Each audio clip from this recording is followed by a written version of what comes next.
Good Good evening, evening, good evening, everyone. good evening. We hope you're well. Hope that you've had a good day. If you're watching the replay, hello. Hope you're well also. My name is Esther, And my name is Mark, and we are, the Liburd clan. yes, we are the Liburd family. Welcome to the Runaway. It's a safe space for people who absolutely love God but have ran away from the institution of church in aid of finding the God that speaks into culture, which we know is Jesus Christ. Last week we had a phenomenal time. It was lit, as the young folks would say. So if you haven't gone back and watched what we did last week, please do go back and watch. We had a phenomenal person called Andrew Fuller who shared his life story about how he overcame trauma and still is overcoming trauma, and how that doesn't kind of prohibit him from being able to be a Christian and access the love of God, because the love of God reaches every single person right where they are. Now, if you have the privilege of being able to do life with a community that you absolutely love, at this moment, we're going to ask you to hit that share button, share it with the people that you love. If you're watching on Facebook Live right now, share it. If you're watching on YouTube, this will mean nothing to you. Okay. And also don't forget that we have the chat function. Also, please do leave us a comment. We will read your comment and respond, whether it's live or it's during the replay. So, Mr. Liburd, Yes. What's one takeaway from last week? Well, you know what? One takeaway, see, that's stingy. You know what I mean? There was loads of takeaways last week, but what I would say specifically to people that are watching this today, please go back and look at last week's one if you haven't looked at it yet, because especially like for parents that are out there, people who that have children, or maybe a nephew or a niece, or someone that you know of, a young person that could be in any sort of trouble or trauma. Last week's live was so amazing in a way of just shedding a light into the mindset or the eyes of a young person that you could be working with. You could be a youth worker out there, someone like that, and just hearing the message and hearing what Andrew had to share last week, it was so amazing. And I think to have the privilege of being able to walk through the eyes of a young person through their journey and hearing some of the difficulties and seeing how they made it through, I think it's so powerful. Brilliant. So yes, we salute people that speak their truth, and the Bible says that we overcome by the blood of the Lamb and the word of our testimony. And truly he has overcome. So this week, yes, we are back with Dear Church, ... We survived. And people have been querying, what is this topic all about? Yeah. So we're continuing our series in terms of looking into the lives of people who absolutely love God, but have gone through various trials and actually looked to the church for support, looked to the church for help, looked to the church for family, looked to the church to pull out the gold in them that they couldn't see for themselves. And sadly, not everyone that actually reaches out in particular churches, not all churches, some churches were able to actually find that help in order for them to feel that, number one, that they're worthy, number two, that they're loved by God, and number three, that they're accepted. So we've got a sick, fantastic panel of people today, yes, people that I personally love, yep, and I admire every single one of them, to come on today and discuss with us the topic of how do we survive church? How do trauma survivors, every single person that's going through a trauma or a shipwreck or a tough time in their lives, how do we actually move forward when within a church culture that doesn't recognize trauma? Because everything is either demons or God. There seems to be no personal responsibility for actions taken, or for the fact that some people have gone through traumatic experiences that actually impacts the way that their brains, their minds, their reality works. And God still is the God of the broken. And the Bible says in the book of Psalms that he binds up the wounds of the broken-hearted. And we really, especially for church leaders seeing this today, or anyone else within the Church Institute in the place of leadership, we are not here to bash churches. It's not our, look, now we go and get them. Yes, lash them. No, we're not in that. We're here to show the life of different individuals and looking at how some people would have gone through a specific trauma within the church institution, and trying to find not just looking at it, but looking at solutions, looking at ways forward, looking at insights that we could try to bring to the body of Christ. So it's not a bashing session. It's actually, we're trying to just enlighten those who will listen to this, I'm going to say podcast here, YouTube, Facebook video, and actually be able to say, this is fantastic, and there is information here that could help your ministry or help you with friends or family. Yes, and we just want to acknowledge those that are commenting. So, hey, the Watchmen podcast, I got to speak to you guys last week. Big up, and Bonsu-Liburd family in the comments. Hey, girl. Okay, so what we want to do now is we want to bring out our panel of guests, and we're just going to have a transparent and very honest conversation. And we hope this is a resource for people that are going through such tough and traumatic times in their lives to be able to find help and solution and know that they are loved and accepted by God, as well as also to support church leaders to understand how to actually come along someone who's going through trauma without trying to force them to be a perfect Christian so that they don't feel ashamed that they're in their church, but actually see them through the eyes of Jesus Christ. So, who should we bring out first, my love? I think maybe Sister Amanda, maybe. Let's bring out, okay. So, without further ado, we want to bring out an amazing young woman who I'm absolutely inspired by. Her journey is phenomenal. The work that she does is phenomenal, and her heart for God is absolutely amazing. So, put your hands together for Amanda Brown Bennett. Good evening, Amanda Brown Bennett. How are you? Hi, I'm good, thanks. Evening all. Good. Can you just share like who you are? What do you do? Okay, so I'm Amanda. I'm a counselling psychologist. I'm also a clinical supervisor and a service manager. And I call those my professional identities. As well as that, I'm moving into church psychological services. So that's offering that consultancy to churches, which to me is what I see as my passion. I'm a mother to 5 amazing children and a wonderful husband, which for me, that's my heartbeats. And then I'm a child of God.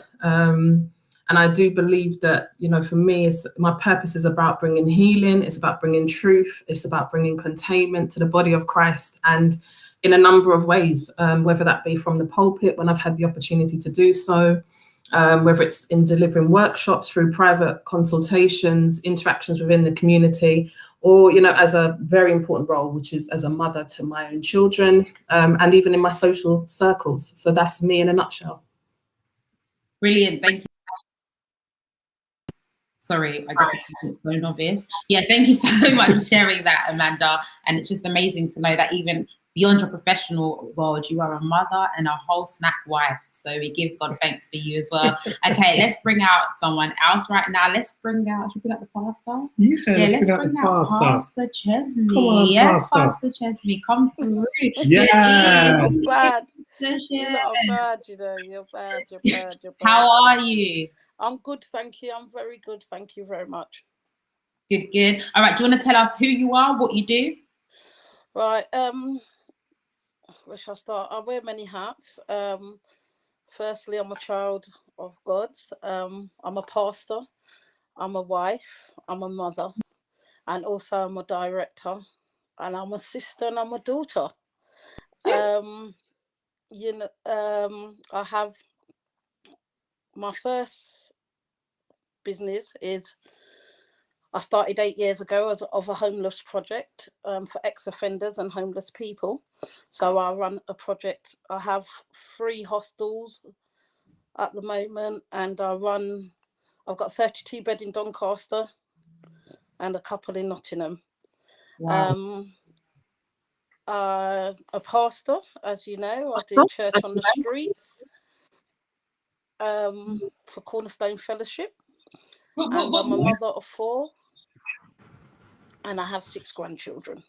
And I've got a lovely supporting husband. When you dropped grandchildren, I know people were like, what part of you? Grandchildren. Even me, I was like, and I know you.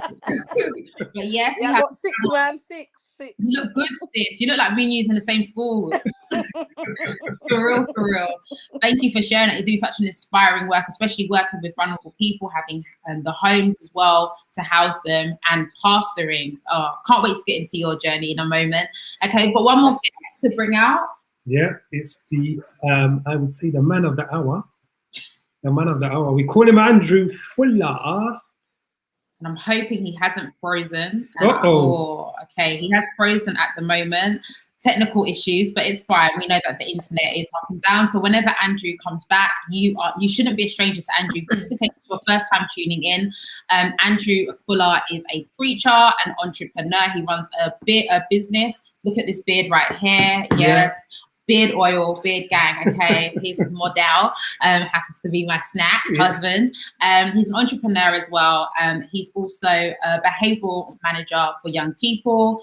And I'm telling you, he's like family to us. And he's back. I'm introducing you. I was just trying to remember your full CV, to be honest.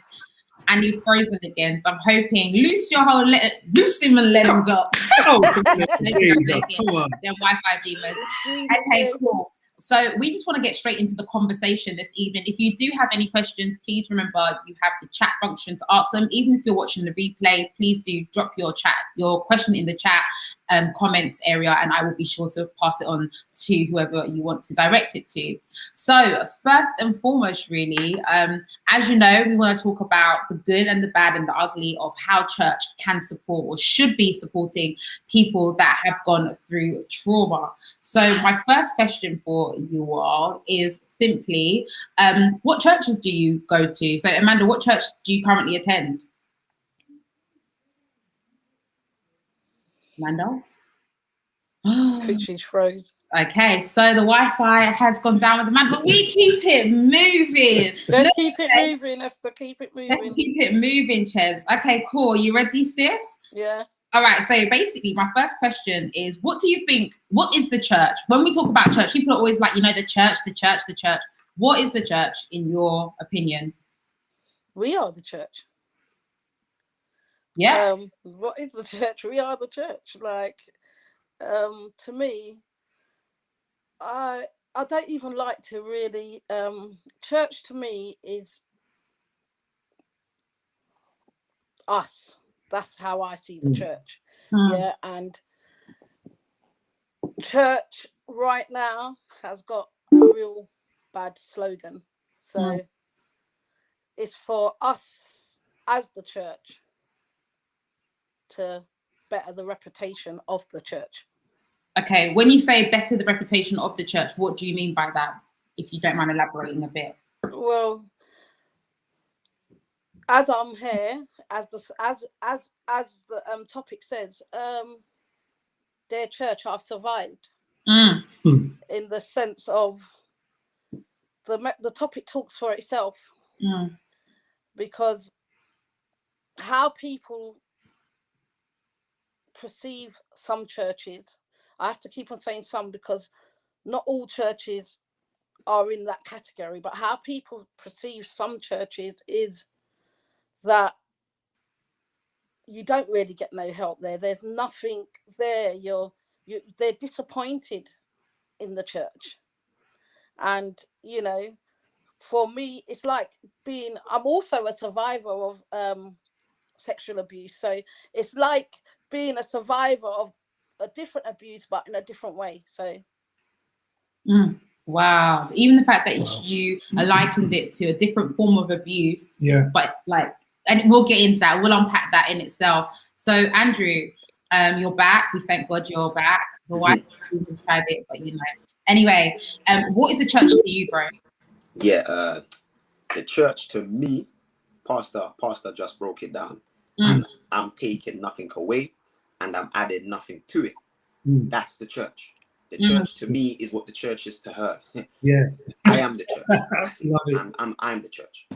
So you're going by the Bible. It says that we're the ecclesia, we are the called ones. That's right. That's right. So the church is beyond the building, right? Okay, so correct. What is the church to you as well? Would you add to anything that's been said? Well, I missed everything because I disappeared. So I didn't hear, but I'm going to agree with whatever was said. Yeah. Andrew sounded confident.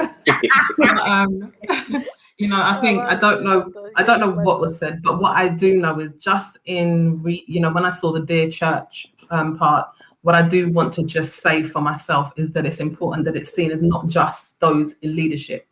But that actually, it is very much about the people. It's about the community. We make up the church. So I mean, everything that we're saying, it isn't necessarily just targeted at, those at the top, but actually it's about how we all function and how we all play our part to make up the church. Yeah. Wow. And I think that's what's so amazing is it sounds so simple, and it should be simple. And I think as churches have tried to advance over the years and structure themselves over the years, I think, which is an important thing. Sometimes in that we can lose that personal touch. We can lose that personal system of just people and how we look after people and stay in touch with the community. It's become a nice working system inside, but may not be the effect that we need it for people outside in our community outside. Yeah. That's good. So before we ask the next question, I really want to read some words from a poem that actually Amanda Brown Bennett wrote, and it's going to kind of underpin the next question that I want to ask. And basically, the poem is "Let It Be," and these were the words. It says, "There are rain clouds pouring on me.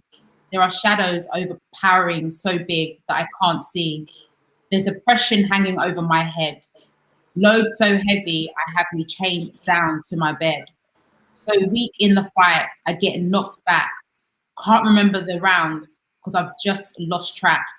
So lost in the crowd, I don't know where to turn. Each journey's process, so I just have to learn." And I want to pause there for one moment because Amanda actually wrote this poem whilst being Christian. So this is an outcry of someone that isn't saved. And so Amanda, I wanted to ask you just those few sentences that I've read. Where were you at this time in your life that you wrote these words? Okay, so when I wrote that, I was around 18, 19. So it was many years ago, although it probably doesn't look like it, but it was many years ago. And I think for me at the time, there were many things that I was sort of struggling with. I was struggling with many aspects of myself. I was struggling with aspects of my faith. I was struggling with just the world around me. And I think for me, I didn't necessarily know where to go with those words, or with those thoughts and feelings. So what I did is I turned to writing. And this was the way that I would get out some of what I was feeling and try to understand it. And I think when it talks about, so when those first few lines that you've spoken about, I think that was just the fight. It felt like a continual fight. So everything that I was dealing with was just a continual battle for me. And so I think at this point here, I was just acknowledging actually how lost I was, how caught up I felt in this fight and in this battle that I was in, and how overwhelming it actually was for me. Wow. Thank you for sharing that. And I think the key part that I really kind of want to highlight is the bit where you said, so weak in the fight, I get knocked back, can't remember the rounds because I've just lost track, which kind of shows a wrestle of trying to win a fight, but feel like you're constantly losing. And I think there's a lot of people who are saved that can really relate to those words. So a question for you all, I just kind of want to have a conversation with you guys. Why are people leaving the church? Why do you think people have just said, look, deuces, I'm out? Go for it, Jez. I see it. I feel it. Because what's happened here, church has built a system of churches. Some churches have built a system that is not really relating to actual people. They're relating to the church, to people that are ready churched, and and they've got an old time system in there where they're not moving with the times. They're not actually moving with the times. So what's happening here is people are coming, and you've got people in positions that don't understand certain hurts, that never took a drug in their life, don't understand somebody that's struggling with drug issues, don't understand somebody that's struggling with another issue, all different kind of issues. Can't see when a young person just needs to be spoken to instead of being torn down at the pulpit. It's just not relating to the people. And when you see what we've got to realize, people are leaving church, but they're not leaving God. Right? Because there might be people leaving church, and everybody thinks, oh, people are leaving church. People are leaving church. I've seen people leave church. I've seen people stay in church. To me, it is according to you, like, because there's so much that goes on in a church building. It's so frustrating, to be fair. To me, it's very, very, very frustrating. And if you haven't got the right people in place to deal with inner frustration from young people to all different ages, I'm not gonna, when I used to go out, when I was a sinner and I used to go clubbing, I weren't going to a club that was playing a little sound down the road. When Stone Love was coming, I was queuing up and paying my money and going in, and I was having a good time. Do you get what I mean? So it's like, you know, and it was fulfilling my fleshly desires at the time. Do you get what I mean? Now, in the church, come on, please. Like, I'm here. Hello. I've got this issue. I have a problem when churches could only discern fornication, but they can't discern when somebody needs an electric or gas. Wow. That's I have that kind of problem. You must be able to. A church is meant to be more than that. You know what I mean? It's meant to be more than that. It's meant to be more than that. Wow, thank you so much for sharing that. And I think there's a lot of people that can definitely relate to everything that you've just said. Andrew, why do you think people are leaving? You know me, Esther and Mark, man. Stories, man. Go for it. Just in an easy, simple story, Esther, right? You know when you go to a restaurant for some good food, Esther, yeah? Like, I'm not really there for the China, you know, Esther. Not really there for the China, man. It's like, I've been to a lot of bougie restaurants. I'm going to be honest, man. You know, like a lot of restaurants where you got to bring in some real big monies, man. But I'm being real. Those restaurants can't really touch a little tickle me in West Norwood. It can't really touch a little true flavors in Brixton. So my point is, man, I think the church has a dropped focus on preparing food, and they're focusing on the China. They want it to be more about the plates and the cutlery and you know, the decor. But you know, the people ain't coming for that. That's not bad though. But that's not why I'm coming though, man. Come on, man. You know, I'm not trying to, you know, bring it further, but you know, I know it's after 7, so the kids are in bed, guys, man. But you know, listen, man, if you are really going for something, like if it's a girl that I don't want, Esther, the lingerie is not gonna make you better. Wow. So I think that churches have lost their life, a lot of them, but we're so good at putting on a great program, and you know, the events and the music and the preaching and the shouting, like that keeps me for a moment. That's right. Listen, man, after a while, that's what the Bible says. When the storms came, when the wind started blowing, the plants, it was a wrap. That's it. Yeah, it was a wrap. I like the way you put that. So you feel like the church is more focused on what other people think of it. Like, so it's image, it's aesthetics. Thank you. It's aesthetics and actually the heart of the people. So Amanda, would you agree? Do you have different take? What's your thoughts? Okay. No, I agree with what's been said so far. And I think for me, just to add, in terms of why, you know, people are leaving, I think a lot of it does come back to expectations. I think there are the expectations that people have of a church, and I think there are the expectations that the church has of people as well. And I think sometimes they don't quite meet because, you know, we know the church is a hospital. That's right. And you're going to get all types of people coming in there that are from all different places. And that's everybody, from those in leadership, in different teams, on the choir, you know, right down to the congregants. Everybody has come from a different place. And what happens is everyone is coming together and has an expectation of the other.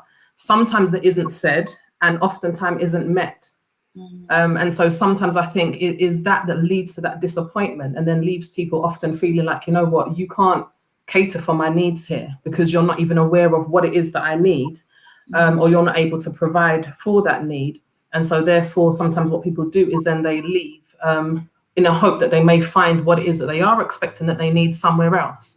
Very true. That's good, actually, especially the fact that you highlighted those specific instances. So I guess I've got to be a bit of an angel's advocate. What about those people that are saying, well, you know what, people have to be responsible for themselves. Why should the church have to look after every asset? If you can't pay your bills, that's not on the church. How would you guys respond to that?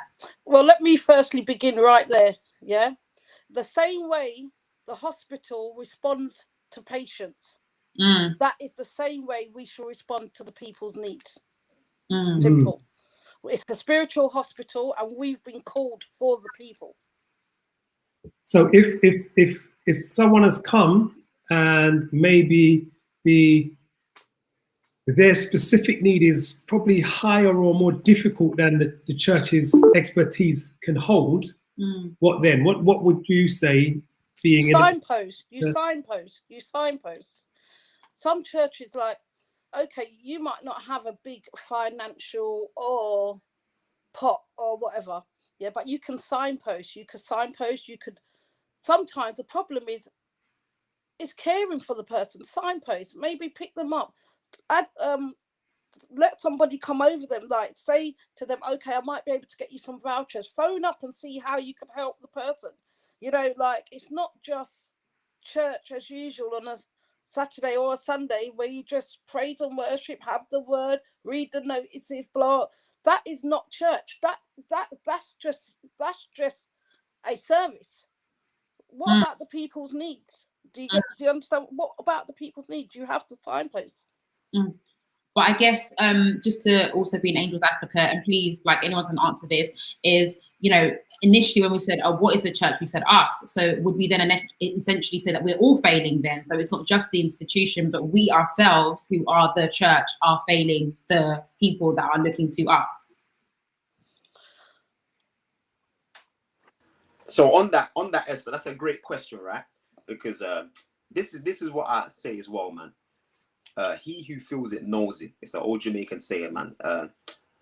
I think that when you understand what church is, its primary purpose, right? That can't be experienced via theory. It has to be something that you felt, like it's in your bones. Like the Bible said, Jeremiah, try run away from the preaching, but the Bible said that he put fire in his bones. So it's like he just couldn't keep quiet, right? I think this answers your question, but someone else put up a question also that kind of intertwines in it, right? Where it says, if the church is, I believe it said, if the church is not all bells and whistles, it gets the blame. Yes. And then it said, and then if the church is all bells and whistles, it gets the blame. Yes. It doesn't go like that. That's not true. Proof again, guys, right? Yeah. When you're going for food, and that's why I gave the analogy, Esther, man, because we have to get this, guys, right? Yeah. When you're going for good food, you want good food. Yeah. So if you haven't got the right cutlery, but you're bang on with the food, no one's going to complain about the plate, you know. Just hit the spot. Hit the spot. So what's happening is this, right? What we have is no good cutlery and no good food. So then what we're doing, instead of getting good food, we're trying to get good cutlery. Right? So that's on that question. If you have the rarity of meeting the needs of the people, the needs of the people is the needs of the people. Just meet it. Just meet it. It ain't that deep. The church is there to meet needs. Light on a hill. Sorry, city on a hill. It cannot be hidden. It can't be hidden. That's not optional, guys. Jesus says, if there's a city on a hill, it cannot be hidden. People will see it. They'll know that you're there. So if people aren't rushing to your building for help, it's on us. It's on us. Yeah. Simple. The next one, Esther, now answering your question now. The church teaches us to come for food. The church teaches us. So when I got baptized, right, the church only taught me how to expect good food. But the church is supposed to give us good food and also teach us how to cook. Everyone who came to Christ received great food, but they also received a go back outside command. So your calling is, yes, to mingle with the brethren, but you have to go back out and be for them what we were for you. Amen. Why there's so much issues in the church? Because many a time we're inside, sorry to say, we're not doing much. That's why gossiping is easy. Because we ain't doing nothing anyway. That's why it's easy to be like, who's she think she is? Who does she can't sing? I can do a better job. For that. If we were all busy in ministry, there'll be no church time. struggles, you know. Yeah. That's what I'm saying. Okay, mic drop, boy. I guess that's a mic drop. Okay, cool. So Amanda, what do you think? Like, why are people actually leaving the church? I think we answered that part already, or I made a point on that already. But the only thing to kind of add to what we're saying here in terms of the responsibility of the church for people, I was just drawn back to a message that I delivered last year on Eutychus. I don't know how many people know of Eutychus, because I didn't know of this brother until last year myself. And it's very interesting because he only actually appears in, I think, about 5 verses. And so we hear of this young guy who, finds himself in the meeting room. Paul is preaching. All these people are in there. He's at a window ledge and he falls asleep and he drops out and he dies. And it's interesting because when I was looking into this, what I was thinking about is, so what happened to all those people that were around him? He was in a packed room. And there would have been, for me, it's like, well, did some of the people see him sitting on the window ledge? Did some people see that he was falling asleep? What happens to those around? And in a sense that, that accountability that we have to say, hey, that's a precarious place to be sat. And what about saying, hey, you look like you're tired. Perhaps, go get a drink, get some fresh air or something, And so he drops, he dies, falls out the window, then dies. And then again, it's interesting because when some of the people went down, it was like, oh yeah, he's dead, and then Paul goes down and says, no, he's not dead. And again, so when this situation happens now, he's now had this public death and everybody's witnessed it. The first thing everyone's proclaiming is death on the man, and so people are looking at, yep, the man's dead. And Paul comes and says, no, he's not. And then do you know what they do? They pick him up and they bring him right back into the church, into the meeting place. So now imagine, you've had that shame and embarrassment because that's how you're going to feel. You come out the other end. So you probably got the trauma of it, probably experiencing some pains. You've had all of that happen to you. And that was a real public and a real traumatic experience. And now you're brought back into the place and you're sat down. Wow. What was happening in that place when he was sat down? What was the support that was being offered? How did people deal with him? What happened as well, where people looked and proclaimed him dead already, and Paul had to kind of come in and say, no, he's not dead. As well, how do we speak on a person's situation when we see them fall and when they fall publicly? And I think so that's an accountability that we all have. And sometimes, what happens to people is they have that fall and it's been a public one, and then people speak all kinds of things over them. And then it's sometimes the shame or the fear that stops them from coming back, also because that's happened. And actually, it's also how we interpret what's happened to that person and then how they interpret. Can I fall out, have that embarrassment happen and come back in and feel welcome? What happens at that point there? So yeah, just to reiterate the importance of us as a church, really. That is a great word. That was a good word. Great actually. word. It's powerful. You know what I think sometimes, there is the issue. I think one of the things you said there, Amanda, and maybe some of you guys can touch on this, is that word of shame. And I know we, through some of the previous recordings, we were talked on some of this, but where it comes to being in church and having this place of shame, can someone maybe just talk into that? How can you help someone process that sort of position? As Amanda said, like Paul went out and got him and brought him back in and brought him back in to save him, to rescue him. But also he's been brought back in front of the eyes of all the people that saw him fall. So that is, I love that analogy. I love it. And how do we deal with that person? Be it a male, be it female, be it young, be it old, that someone that's actually had that position and feel shame. How should the church respond to that? How should we have responded to that? How would Jesus respond? That's what I would say. There is I've just seen somebody say on the chat, imagine if we simply follow Jesus. Jesus is so simple. We've made it so technical. We've made it so technical. He's just one simple guy. Yeah. Now, he's just one simple guy. I can't deal. It's like Andrew said, it's not that deep. It's not that deep. Do you get what I mean? It's not that deep at all. Yeah. Right. So the question was, if somebody's been hurt, and how do we bring them back in? By love. Love is felt. Yeah. Compassion is felt. Like Andrew was saying, it's a feeling, it's a feel thing, man. We can feel the thing, you know. We know what's. We ain't idiots, and especially when you come from road, please don't try it. So when you say come from road, what does that mean? Obviously, come from road, right? Road, innit? Road. For someone from America, someone from all around who's listening, plain road. No, what I mean, when you come from the world, when you've been out of church and you've gone on road, yeah. And now, like some churches, I've been kind of confused. Like, there's more people, more unity in the world than there is in some churches. Wow. Like, it could be very confusing. When you've come from road, the church needs to be equipped, like the hospital is equipped for you got a heart surgeon, you got a knee surgeon, you got a brain surgeon. Like, hold on, there's no point telling a heart surgeon to go and deal with the knee. He might have some idea, but he's not first on the knee. So we just need to deal with all of these issues differently.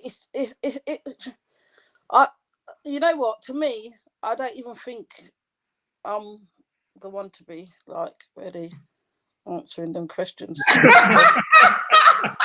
Trust me.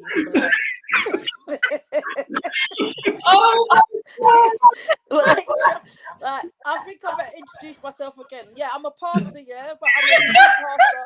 I'm a pastor with a difference. I am, yeah.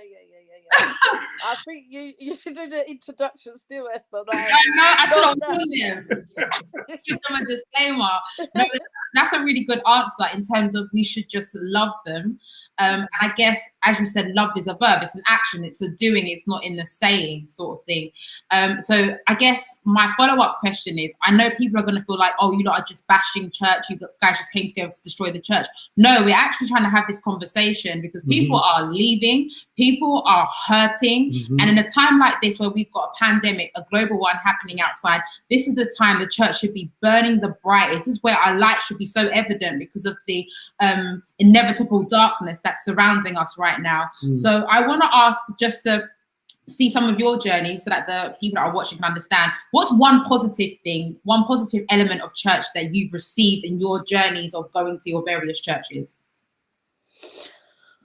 I received good teaching. Good teaching. I received it made me, I've took what I've needed to take, and I saw a lot that I could actually say that, wow, I thank God for some of the things that I've learned from my church. And I received I saw how things should be done with excellence. Like, and there we go again, like how a church should be run, how, you know, how we should treat the church. Like, we shouldn't turn up at 10 past 10 for church, but get to work at 10 to 9, 10 to 10. Like, it's the same format. I learned that, you know, and my previous church was next to none when it came to discipline and stuff like that. And I've took what I've had to take.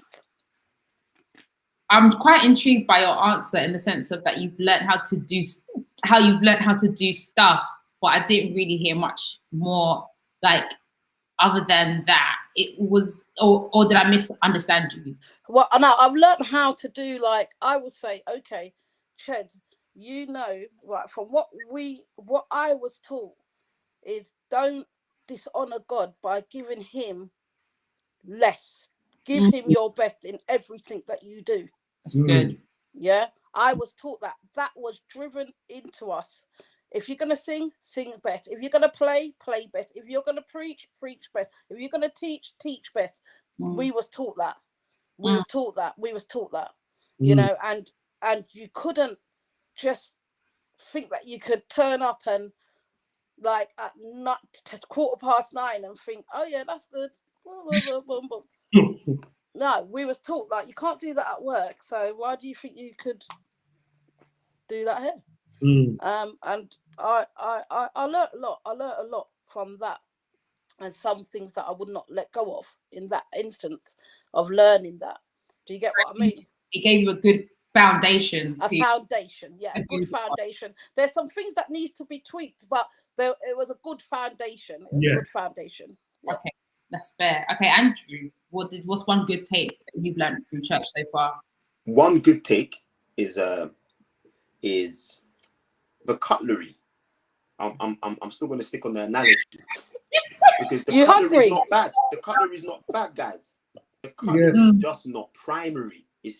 It's just not the primary thing. I sincerely took the cutlery. The cutlery is not bad. That's pulpit decorum. That's how to pray. Like, you know, what's your fan of prayer? Like, you know, how to greet the grandmas, uncle, sister, so and so. Good morning. Like, that's these things, right? Aren't gonna save me. I could say I'm good. I can say good morning until I'm blue in the face. You know, I could know how to preach like TD Jakes till I'm blue in the face. Yeah. What church taught me, right? And I believe God had his way. God knew that even though he's gonna get the preaching style and, you know, the charisma and all of those stuff and the word and the context and the literary context and the cultural and all of them stuff. It was after I got those things, thank the Lord, that I found Christ. Right? But I'm not gonna bypass the blessing that God gave me within the building. Yes. So I'm not attacking the cutlery. I'm just saying that you can't just give me that though. Yeah. Because guys, I left church without Christ. I found Christ outside. What? Inside the church. Wait. Pull up. Rewrite my selector, DJ. Okay. That's a different tune that you're saying there. You're saying that you went to church as in the building, but you found Christ outside of knowing how to preach, you learned how to inside. I knew that all inside church. So I did my worst sins after knowing my Bible. So after knowing how to dress, I didn't say this last week, Esther, right? And someone said to me, Fuller, why didn't you say that? I said, the Spirit didn't want me to say it then. Yeah. My first robbery was in my church suit. Oh, wow. Yeah, that's normal. Like, think about it, guys. According to trauma, that makes sense. Why would I be different? Yeah. What does going to church do to me? Of course. Now, when you think about it, trauma, when you're trauma informed, that makes sense. If you know my rap sheet at home and my rap sheet at school and my anger and my fear, putting on a church suit just one day a week ain't gonna make me not lick man down. So it makes sense when you understand the rap sheet. But if you're just bare churchy, you're gonna be like, how can he steal in the church suit? How can he go and rob someone off the church? How can that be? It makes sense to me. Wow. Okay. Thank you for being transparent. I just want to honor your truth right there as you spoke, because you didn't have to share that. So yeah. So you found Christ for real when you came outside of the building, beyond the preaching and the semantics and the prayer. Was it more so would I be right in saying that it was now your desire and your personal pursuit of him that allowed you to understand him better? This was what it was. I fell down very hard. I fell down so hard, the church disowned me, and God was happy because now it was just him who could save me. So when I was trying to find a church, they disowned me. I did something too bad, Esther. All of that. So my chips were right down, and I found God in the craziest place. And it was finding him in my sinniest moment, if that's a word, in my most sinner moment. That's why I'm still Christian. Because I said, if God can save me there, then he can save me anywhere. Mm. And that's why I think God doesn't really want to save us in church. He doesn't. That's my opinion. He can't. The way that it's set up, right? His gospel can't get busy in this setting. Wow. Okay. All right. I'm going to come back to a comment that you made there. But Amanda, because you're a doctor, especially a doctor in psychology, I guess I just want you to kind of break it down a bit. How is it that, as you've heard Andrew's story from last week, the trauma that he's gone through, how is it that he then finds Christ outside the church rather than in the church when Christ is meant to be preached in the church, if that makes sense? Yeah, no, it does. It does make sense. And I think, interestingly, I have to say my situation was similar.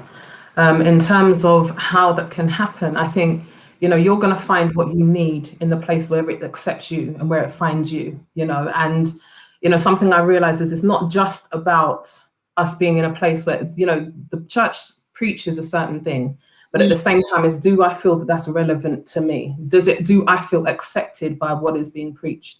And I think at the same time, sometimes there are so many things that get in the way. There are, experiences of condemnation, some of the stories we tell in the way that we tell them, that make certain people feel that perhaps this doesn't appeal to me. Perhaps I can't be found in these versions of the Bible or in these versions of faith.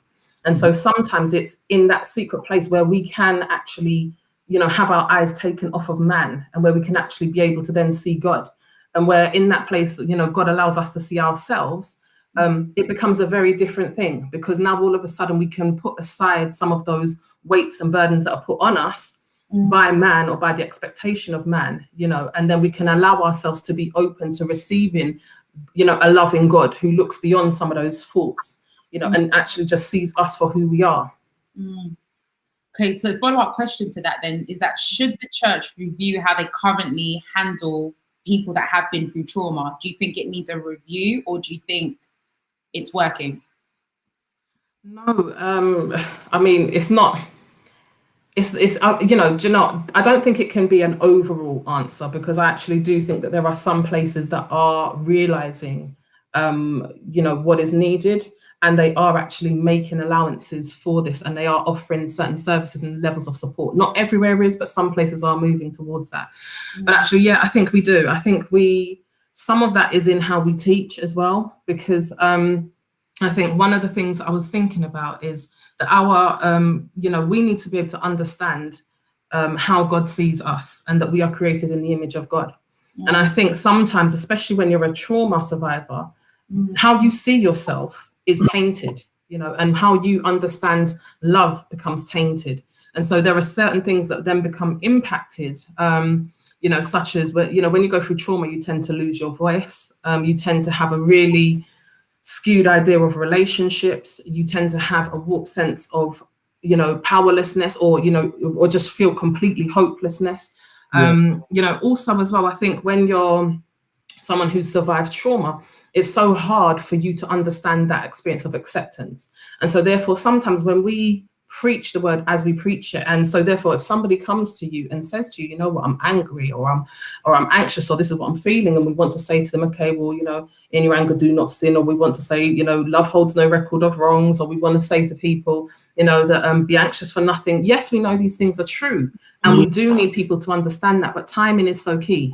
Because actually, when you're dealing with someone who's experienced a trauma, there are so many things that need to be dealt with, need to be worked through before we can then start, allowing them to see that part and to be open to hearing those sorts of truths. There is their truth from their situation. And actually, the Bible is full of scripture where we learn about the failures and the pains of different people. But we skim over those quite quickly to then focus on the victories in a situation. And I think what then happens is actually the person that comes in with the trauma doesn't actually often feel that I have a place where I can speak.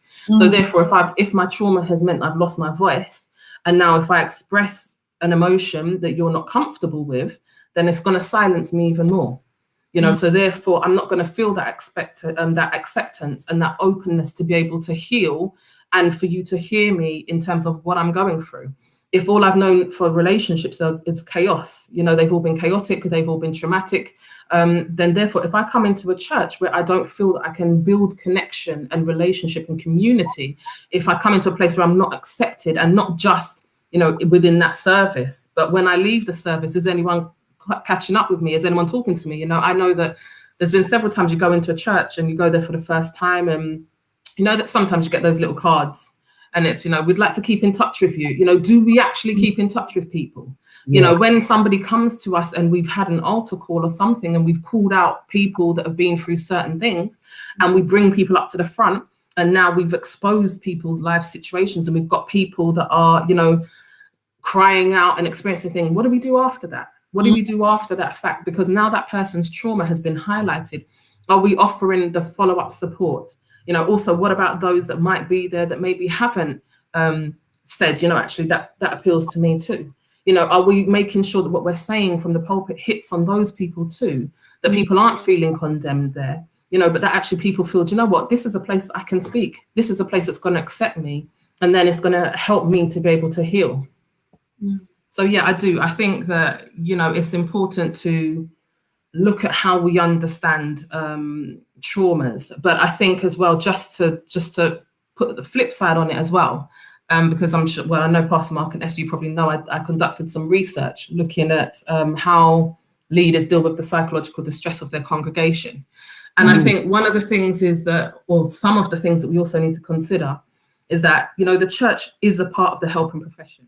You know, we may not be up there with the nurses and the doctors and various things, but we are up there, you know. But I think the thing is, there's a lack of acknowledgement for that. And so therefore what happens is we're often ill-equipped to deal with some of the issues, but yet still we are by default on the front line. So therefore, you know, whether you're expecting it or not, I mean, I don't know why you went into pastoring, Pastor Mark. I don't know what people's stories are, but I think it's interesting that a GP goes into the profession because maybe they just love physical health, you know, and maybe a teacher goes into teaching because they love to teach and they love to learn. And perhaps a pastor goes into pastoring because, you know, they're just really good with the word. They're passionate about the things of God. What you don't always know at that point is that you also need to become a counselor. You need to become a psychologist. You need, you know, you're going to need to deal with the issues of the heart. You know, you're going to have to deal with so many of those things. And one of the things that my research found was that more than psychologists and psychiatrists combined, people will seek out a religious leader. Okay. Wow. And one of the participants in my study said it's because it's hard to get an appointment with a GP. When you go to a psychologist or psychiatrist, it's going to cost you a whole lot. You know, but you can go to a religious leader because if I call you in the middle of the night, you're going to answer your phone and your wife may not be too happy with it, but you're going to answer and we're going to have that conversation. So therefore you're easily accessible. And then what's also not taught is what happens with the vicarious trauma. So that's the trauma that you now face of having to deal with other people's traumas. You know, and so therefore what we're also not doing is supporting these people to be able to support people. As a psychologist, I cannot do my work without having supervision. I'm a clinical supervisor and I'm passionate about it. And for me, the role I love more than anything else is supervising, where you get the opportunity to, you know, support people while they're supporting others, because there are blind spots and we've all got our own triggers and we've all got our own hurts and we don't all often see them. And it's through that supervisory type of relationship where you come to understand it wasn't that the congregant upset you with what they did, but actually that triggered your own memory, you know, and because it triggered something in you, you've now reacted out of that place. Now we've got this church hurt, and that actually really wasn't what the situation was. So I think, you know, I think there's two sides of it. I do think there's lots of things that need to be done in terms of, okay, we need to address how we're dealing with the people. And I think there's also something that needs to be done to enable the leaders to have the additional support that they need to carry out the role. I would be struck off if I didn't have supervision. I would be practicing unsafe. Wow. You know, so why is it that the only helping professional that doesn't have supervisor is a pastor? Wow. And they deal with people all the time without that training. Yeah. That is a micro. I think that's levels. That's just levels. And I really do hope leaders are watching this, because this is not, as you can see, it's not about us trying to bash church, but inform where we are and where we can be going. And I think, I mean, I was pastoring for about 20 years. And through that journey, there are times, as you say, that you go through situations that traumatize you as a leader. Yes. If you don't have, who does the leader go to when you're at the top? And the issue sometimes, especially when we've got a lot of independent churches who are not covered by bodies and so forth, it's down to that leader to make sure they seek that help and that covering, that extra supervision, even if it is from a clinical place or from another pastoral leader, that you never just left alone, like just holding all this information, holding all this burden on your shoulders. So I think what you said there, Amanda, is amazing. And it's just very informative. Yeah, and we're not, no one is an island, no one's king. That's right. Queen, you know what I mean? We all need someone, and it's just and no pastor is failing because they have to go and ask for help. No pastor is failing because they don't know what to do next. I've got a counsellor. Beautiful. I wish, do you know what, Chesney, we know that you're not just the average pastor, so we know that. We know this. It's like, what I love about you and your ministry is that you model a simplicity of the human side of the pastor. Because I think what people have done, and even that now, I've gone away from, call me Pastor Mark, calmness. Just call me Mark, don't brethren. Why? Like, that's sacrilege. I don't know you as Pastor Mark all my life and all this.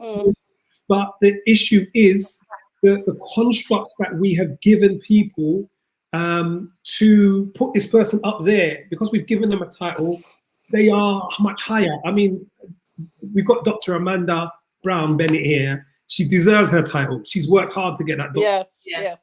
But calling her Amanda does not disturb her or distress her, because she knows what she's been through to be who she is. And it's like, for us as pastors, bishops, apostles, whatever titles people want to throw out there, I would challenge some of these leaders. Get rid of your title for a year. Get rid of your title for a year and feel what it feels, because it makes you human again. It puts you back. Yes, that's right. Some as if you were a civilian again, and you feel like you understand what it is. When, some people, like, you might even get offended by just people doing that. But I feel that when I hear what Amanda's saying about just that help, that mindset, there is such a need for us to be able to get that help, get that covering, and be able to move forward. Yep, definitely. And there was something that you wanted to touch on about church. Just kind of. Andrew was like hitting some bombs and stuff, and I realized it was just something they said, like, just for some people, like we say, like, for people normally like getting saved more outside of church than they do inside of church. Some people I know will be, no, that's not true. It doesn't work like that, and so forth. And I think it's reading the heart of what Andrew's trying to say is that his journey is he's experienced that from being in church, done all the antics, and went out and received the realness of Christ when he left out of the institute.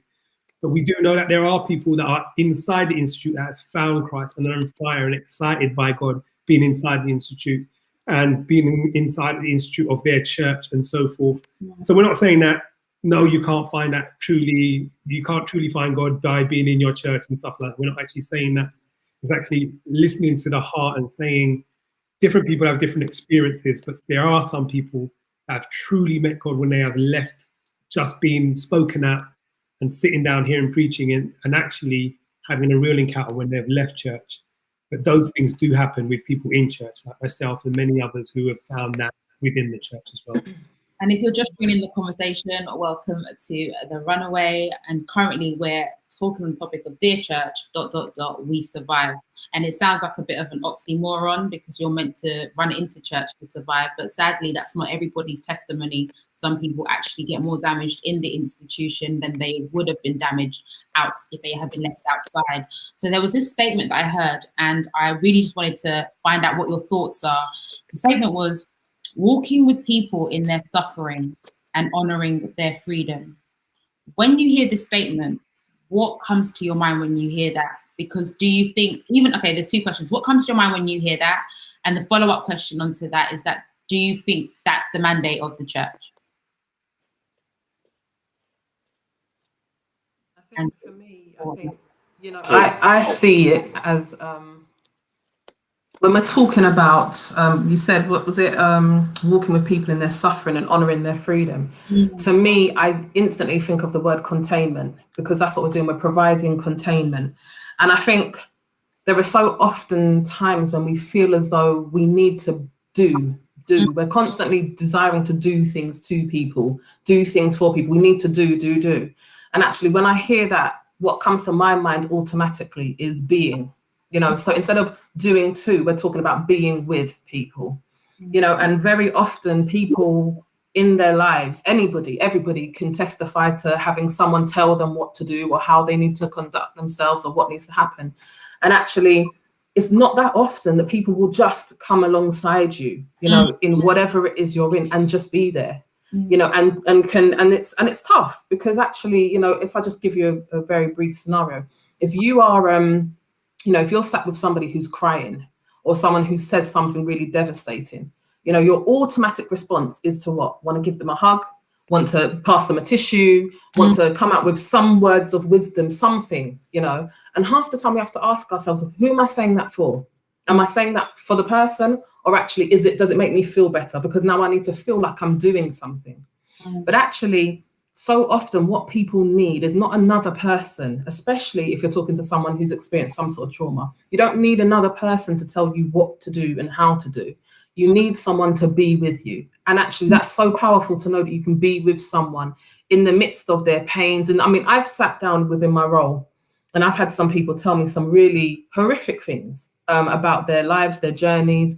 You sit with people that talk of suicidal things and talk about self-harm, and they know that if they were to say it to somebody else, the first thing would be, oh, don't talk rubbish. Why would you feel that way? Or, why would you think of something like that? And how selfish that is.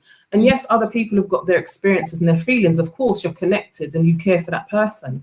But actually, sometimes somebody just needs to hear, they just need you to come alongside and just hear my truth. Just hear my pains. I don't need you to answer. I don't need you to make it okay. I don't need you to take it away. Can you dare to sit with me in my vulnerability? But what it does is it makes you vulnerable too. So can we dare to do that? Or is it too difficult for us to sit in vulnerability with another person? That's so good. I'm just interested just to hear your take on that statement as well, Andrew, in terms of just like walking with people in their suffering and honoring their freedom. You're muted. I'm blown away by, I'm not just saying this, man. I'm an honest person. Seriously, man. Like, if something came really ticking, I'm going to just sit there, like, just keep quiet and smile, man. But you guys are really hitting on some points here that are really, really encouraging me. And this is church. Like, I might go around the world to do massive things for the kingdom, but I am sitting down with my big sisters, right? And my big brother, and I am being ministered to.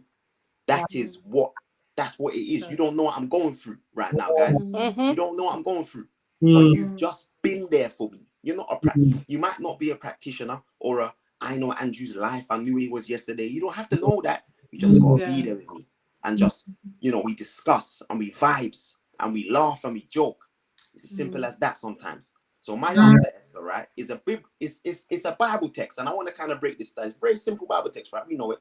Isaiah 59 verse 1. Bible says, it says, I like using it in the KJV only because it brings out a word that in the original language it makes much sense, right? And the verse is Isaiah 59 verse 1. It says, behold, the Lord's hand is not shortened that it cannot save us, neither his ear heavy that it cannot hear us. Now the word heavy in the Hebrew, it's been blowing my mind, Mark, for the past 15 years of preaching. Like, I preach this all the time, so much so I could care less if you heard me preach it last week. Come on. Esther, you know the ones that I'm not that preacher. I'll preach the same thing again. If it moves me, I'm doing it. Right? And when you understand this, it's going to make sense, man. The word heavy in the Hebrew means angry. Come on. Jeez. Say it again. So I'm like, wait. The Bible, Isaiah is saying, right, my hand is not short, right? And my air is not heavy. So in other words, I'm not angry at you. Yeah. Like the natural. So when I was younger, I weren't allowed to ride my friends' bikes.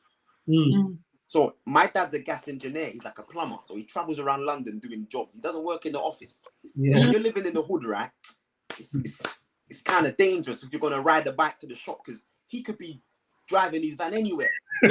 One time he was driving past the shop and I was just riding the bike and I heard his van, right? And I saw him, but I'm thinking he didn't see me. So you know what I did, guys?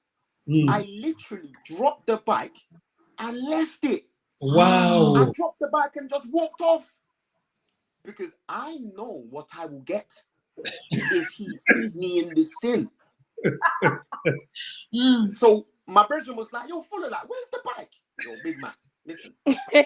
I saw my dad and that. My point is this, right? My relationship through the church was, God was very punitive. He's very punitive. He was out to punish me. He's out to get me. Yeah. He's out to tell me off. Yeah. Like, God is not here to tell you off. That's right. He knew your sin before you did it. Yeah. The Bible says, even when you were yet sinners, it was actually at the time that you did the worst thing. That's when I chose to die for you. Wow. So in my opinion, Amanda's broken down so eloquently and so well, is that I must be there in people's suffering. We're not saying that, because you can't do that unless you've been taken care of in your suffering. Wow. Yeah. Right? And that's my point about cutlery and food. The Bible says, oh, taste and see that the Lord is good. If you haven't really tasted him, you're not gonna know how to walk with people who are broken bad. You're not gonna know that. Don't even try and act like it, man. Do you know how much times people have said, bring your friends to church, and I've brought real people from the street, Esther, and they've only been excited for them because they're in the big building and it makes the church look good. Wow, yes.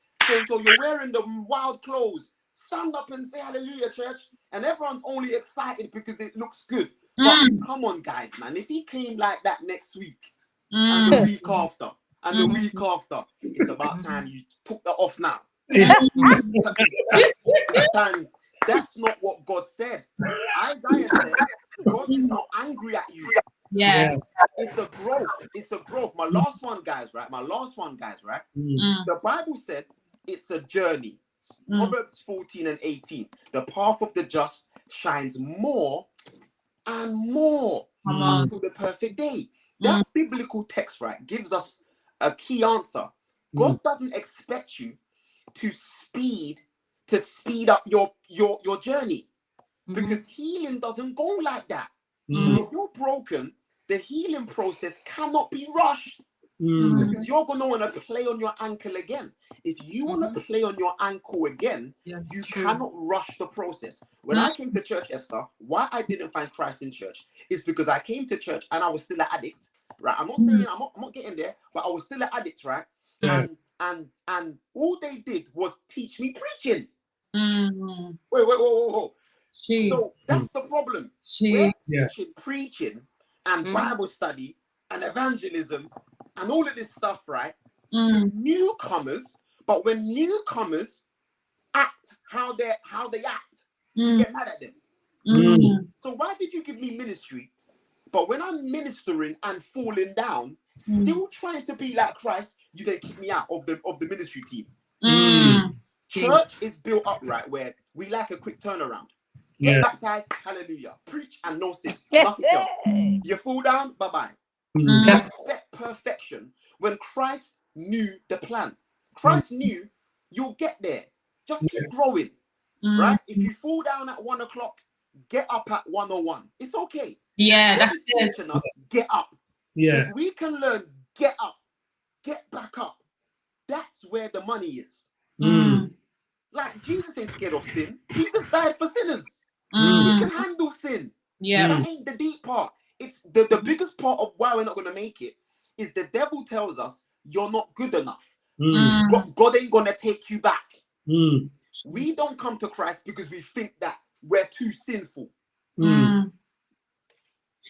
Listen, I think for me, you've hit some serious levels of word there. And as a pastor that was in church, and you was part of the institute, and we know how church went, and I was part of that. I can't sit here and say, yeah, I know I was part of that. And sometimes you were walking with people, and people were messing up continuously, and in the mindset of the church, that sometimes the construct of the church, your fear factor is that the fear factor is that you experience the pressure of the institute that you were in, because that is what has been done. That's how you was taught, and that's been the teaching forever. You've been brought up that way.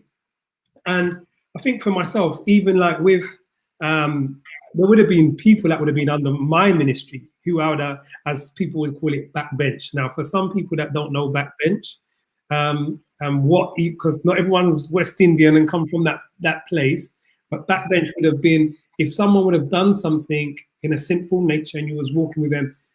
You didn't really walk them through the journey like we're going to walk you through. It was, you had to sit at the back. In the early days, you literally had to sit at the back of the church, or you would just be taken out of ministry, as Andrew was saying.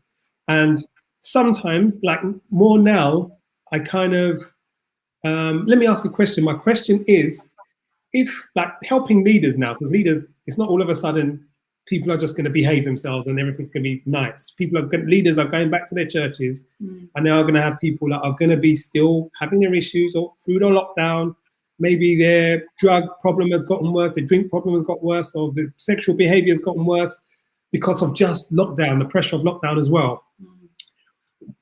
What would you say to someone's in ministry and they're being a minister, or just someone doing a ministry within your church, but is walking with that mess? How would you minister to that leader or minister? Anyone can jump in on that. Ches, maybe you start with you. Maybe how would you deal with someone who's still in that mess? You know them. They're let's not say playing the drums, because the musicians always get it. Yeah. Let's say that they were sound desk. Let's go for sound desk. Let's go for the sound desk. They're on the sound desk. They're in a mess. They've got issues ongoing. How do you deal with that? You're muted. You're muted. We can't hear you. Yeah. To me, it goes back to love again. I heard a preacher, Jackie McCollum, said that you must correct people with their clothes on. Yeah, don't correct them with their clothes off. So to me, a lot of people might. To me, I'm not bothered about what people's got to say.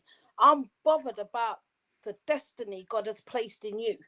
And as he showed me that you've got destiny, he knows that you might mess up. My job is to take you to your destiny. Wow. That is my job. Come on. The mess is going to come. How am I going to deal with it? You might still have weaknesses. You might still be going through stuff. I just have to nurture you through it. Like Amanda says, I have to counsel you through it. And I have to keep on doing it. What does the Bible say? A good man falls how many times? How many times? Yeah. I've used up how many times you're meant to have fallen. I'm sure they say... Come on. Now, we don't actually... Not we. I'm going to say the church don't actually practice that. Yeah. You get what I mean? We haven't got to come back to that. Do you get what I mean? Me, myself, how I will deal with that person, I will continue. Once I have been shown destiny and purpose for that person's life, which everybody has got, I'm going to keep on. I will never give up. I'm somebody that I don't give up. My brother will tell you, he's one of my managers for my companies, and our slogan at my company is this: your past does not dictate your future. Right? So I don't mind how many times you fall. We're there to pick you up. We've been there. We've seen people fall. We've seen people leave the company. We've gone and look for them. We've gone and, we go out. We look for people. We search for people. because you know there's purpose. They ain't been born. Their mum never carried them to take drugs for 9 months. How much more the church? How much more us that we say that we're in the church? Come on. You get it. It's a bit frustrating because I've experienced that the church, some churches give up too quickly. They just give up on people. If you don't do what they say, that's it. They give up on you, and you can have as many issues. You've got issues. You've got to be able to walk people through their issues, and that's what I know. And maybe because I learned that from a broken place, I might have learned that from a broken place and said, you know what, I would never do that. I will listen. I shut down every other voice. Lord, I'm going with compassion. Teach me. Because somebody showed me compassion, or I'll still be a crackhead out on the street. Yeah. You get what I mean? Somebody showed me compassion, or I'll still be like a size 12. I'll still be walking road. It was compassion that got me where I am now. Yeah. So how dare I think that I could judge when I should Come on, man. somebody? No. Mm. Come on. Can I just honour your truth before Pastor Andrew comes and lands a plane for us? Is that, Ches, I remember the first time that we actually talked properly and you shared your testimony about going from being a drug addict to being a pastor. And you are the epitome of God's grace for me personally. And can I say that it's an honour to have you on here tonight. And the fact that you declared your truth, that's why I wanted to speak. Because there are people that feel like they're so disqualified from God using them because of their past and life without even breaking Bible. They ain't even heard you preach yet. So you know what I mean? Levels. Just your life alone sends hope to let people know that God is the God of the brokenhearted. God is the God of the broken, and that God uses those that people think that He confounds the wise by using those people are thrown away. So I just want to honor you from the fact that you came from darkness into light. And you're still looking for those that are lost in darkness. I have not met many church leaders, and I've traveled all over the world, but I've not met many church leaders that are like you, that honor even the people that people would just throw to the side. You honor them like royalty, and I know that God is going to honor you for that. Sorry, Andrew, go bold through, my brother. I always say, can I just say one more thing? Yes. I always say that the least likely are the most likely. Yeah. The least likely are the most likely. So when you're walking past that drug addict on the street, he looks like nothing, but you don't know what he can be. The least likely are the most likely. Word. That's it. Come on. Wow, man. So Pastor was in her element because she was telling her story.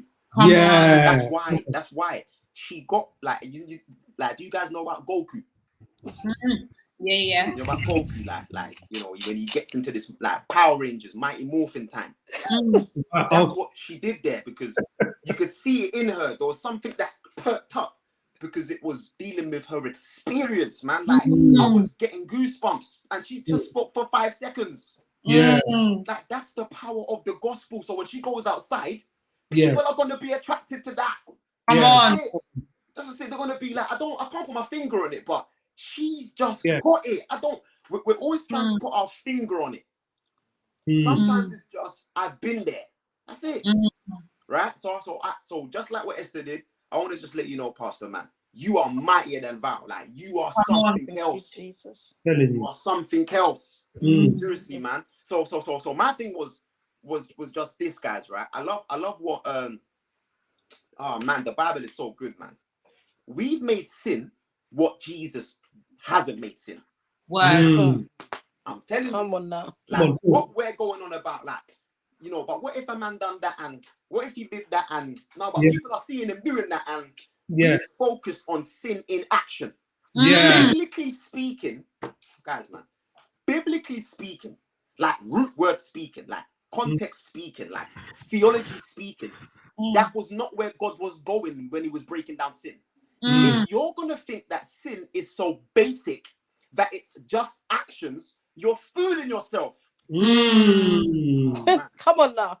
Think about it, guys, right? If I'm angry in school, so I'm angry in school. If you fight against my anger, you're never gonna find the problem. Yeah. So let's exclude him. Send him to a Pew. Guess what? Sending him to a Pew is gonna make him do? Come on. Get more angry. Yeah. There it is. He's angry again. Now let's send him to prison. What's he gonna do now? Get more angry. Yeah. This is the point, guys, right? If you're telling me sin is action, you don't know your Bible. You don't. Because that is so basic. It's so basic. Sin is the action, is the fruit of sin. The Bible says this. Yeah, that's words. That's the word. Not even me. That's the Bible. But because of our cultural context, right, in dealing with the Bible, we read the Bible from a traditional perspective. And that is, like I said before, very punitive. So I see wrong, we must punish and get rid. Yeah. That's it. We haven't got time to even cleanse. Sad. So even the people we kick out, we're not even giving them phone calls. Wow. Come on, man. So what's this now? Let's get biblical. When Eve ate the fruit, when did she sin? The Bible said, right? What we say is this, Esther, right? We preach it all the time. You see, when why did Eve take the fruit? She took the fruit. She bit the fruit. She ate the fruit. It was nothing to do with the biting.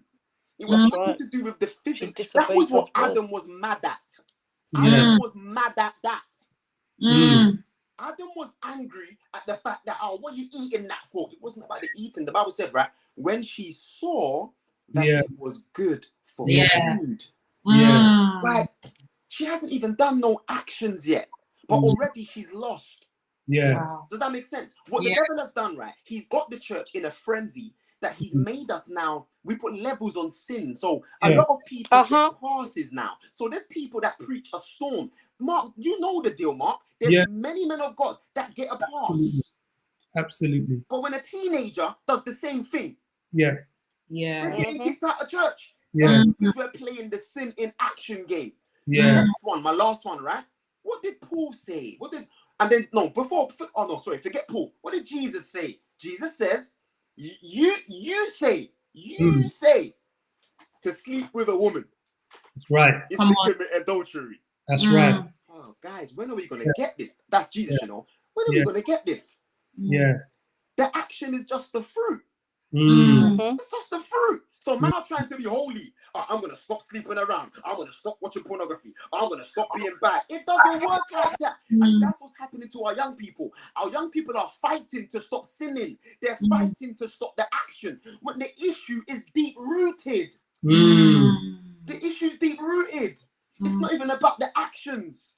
So when Jesus says, if you think it, you're ready to commit it. You think it, but we don't preach that. We preach stop sinning, stop sleeping around, young people. But Jesus is like, the reason why I don't focus at the action is because if I can get to the heart and the root, then the action will follow. Yeah. So watch this last one again. What did Paul say?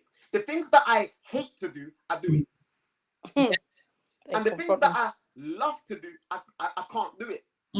My point is, the church, I don't think, guys, right? We've had that conversation. I don't think we've got to that place, Mark, right? Where we even understand, right, how Jesus looked at sin and how he handled sinners. How did Jesus, the woman at the well, last one, Esther, I'm sorry, Esther. The woman at the well didn't even go to church. Yes, word. Come on now. She was the first evangelist in that region. She was so saved, she didn't even go home to put on church clothes. She didn't even get baptized yet. She didn't even have, intervention yet. She didn't even have the elders pray over her yet. That's how powerful an interaction is with Jesus. You can go to a city and save the whole nation just from experiencing him.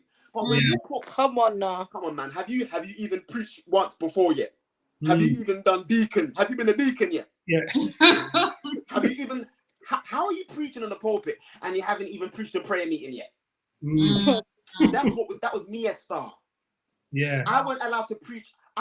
Okay, look, guys. In my church, there's something called main prayer, and then there's opening prayer. Only the adults did main prayer. Come on. The young people were only allowed to do opening prayer. Yes. This is my point. we made God, right, seem to the young people like, wow, man, like there's different levels of prayers. Yeah. Like, you know, when the music's playing and everyone stands up, and that, yeah, in heaven, God stands out of the gates. Yeah. You know, when he comes out. but when it's just the opening prayer, it's a minor. So let the young people do it. Come on, guys, man. So my thing is this, guys, right? I'm not attacking church, but I'm going to be honest. I can't not attack what the devil has done to God's church. Wow. I can't not do that. Mm. Because I'll show you in the Bible where men of God has done that. Yeah. They've done that. Yeah. If it's not the way of the Lord, if it's not what Christ said to do, we've got to smash that down. Mm. Wow. Wow. Wow. You're mute. Sorry, go for it. Your sounds. Go on. I've done it. Go ahead. Okay.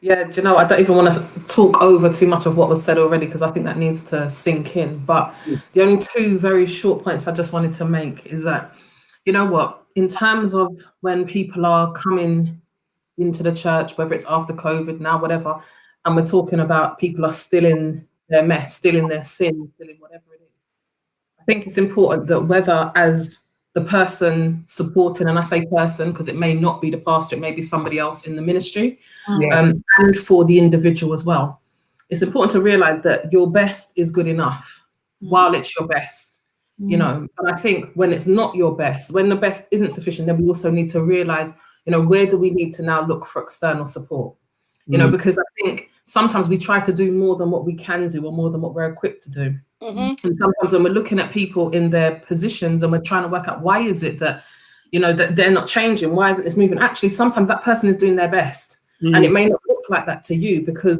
what you're looking at, you're saying, well, they should be at this point by now, and you're judging it based upon what you may know, what you understand of the word, what you understand from your own experiences, but you haven't walked where they are. And similarly, sometimes as well, I think, you know what, sometimes we expect more from those supporting us, but sometimes they're actually doing their best as well, because they have limited knowledge and limited understanding. And so sometimes as well, we have to educate them. If you're going to come alongside me and support me, it's about taking time for each other, because just as much as I need you to meet my expectations as my support, you're going to need me to help you to understand what that looks like, you know, because don't just know. You know, and I think the other point I just wanted to make as well is that as a leader or as the person supporting, do you know what? We also have to have the faith that a person can be delivered. We have to believe that a person wants change, because it's all well and good. We could stand there, we can pray over somebody, or we could minister over somebody. If somewhere in us, we've already, in a sense, written that person off, or we don't know if that person can achieve that change, then in a sense, do you know, it's not just about their faith. And sometimes we place so much on that person. If you really wanted the deliverance, you know, if you really wanted the change, you would make that change.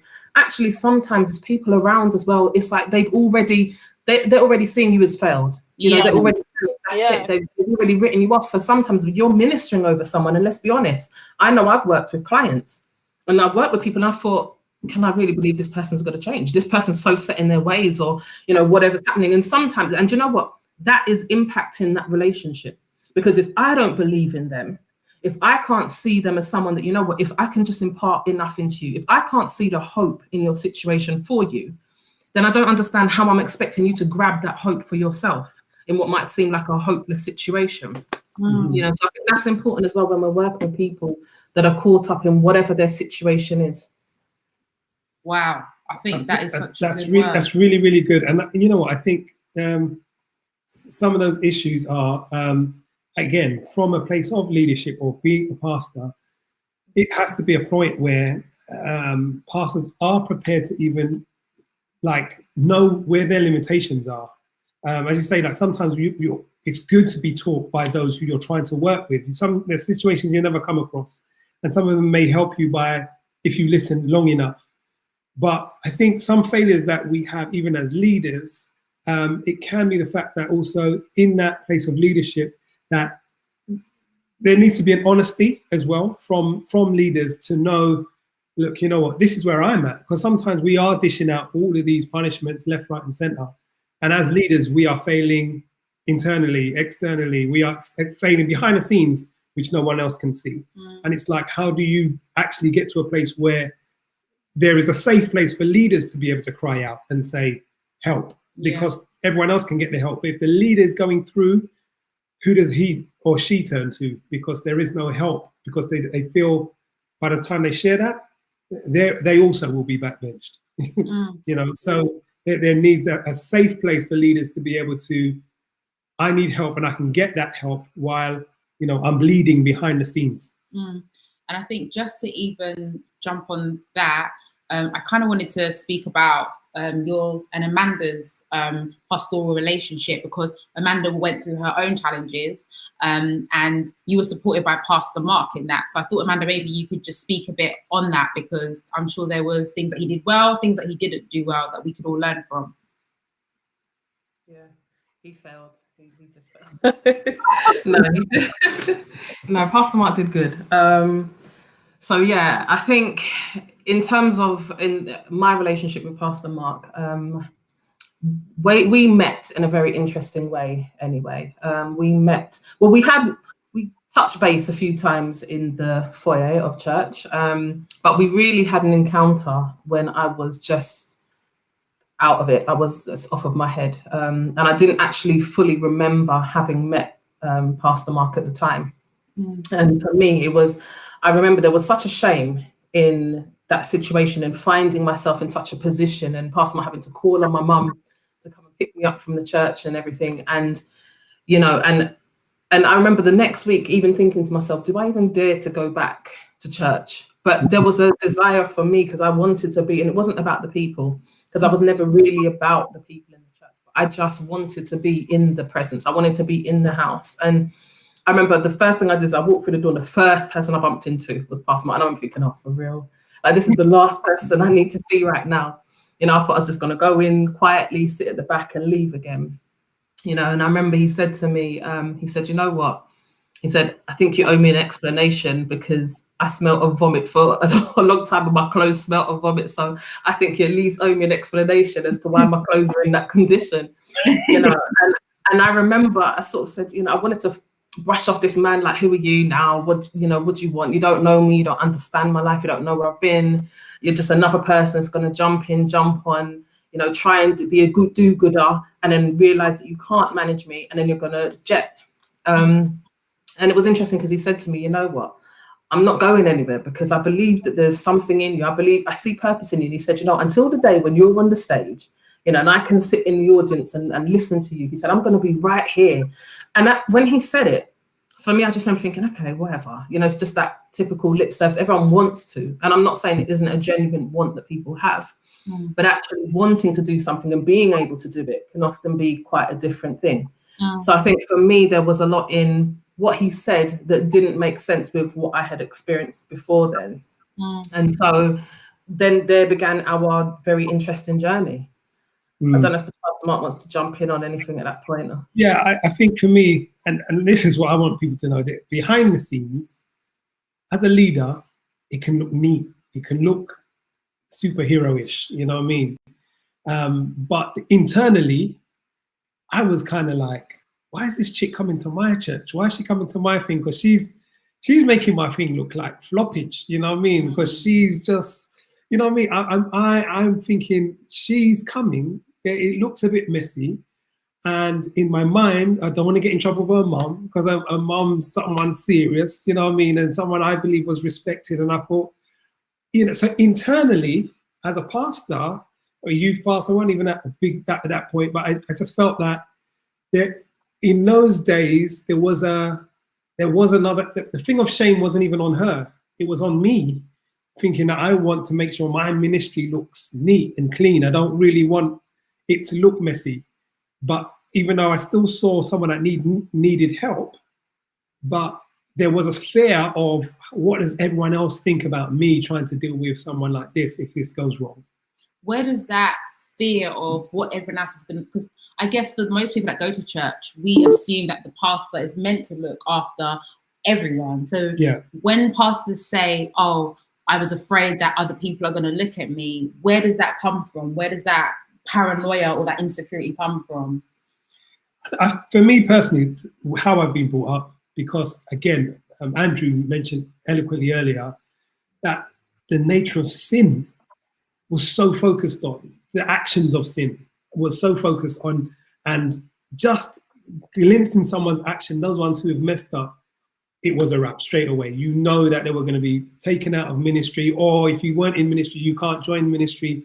You know, there was a block to being part of the team, part of the journey already if there was a point of sin. And I felt sin was so focused on, in the way I was brought up anyway, that you want everyone to look clean. You know, you want your service, you want people in your service, everyone that's been taking part in something to just be right. And in reality, like, who is absolutely right perfectly in the church? You know what I mean? Knock even harder at that. Yeah, go ahead. It's good because we're married, so I can knock harder. Why is it so important to leaders to have a church that looks clean? Like, Jesus went into the messy parts. He sat with messy people. He had a messy church. He had a ministry to messy people. Even his own disciples were messy. One minute, oh my gosh, he's the Messiah. Next minute, is it you that we should really be waiting for? So if Jesus gave the example that he was willing to get his hands messy, why do church leaders walk with this burden of having to make their church look so clean when that's not what the ministry that Christ has called them to?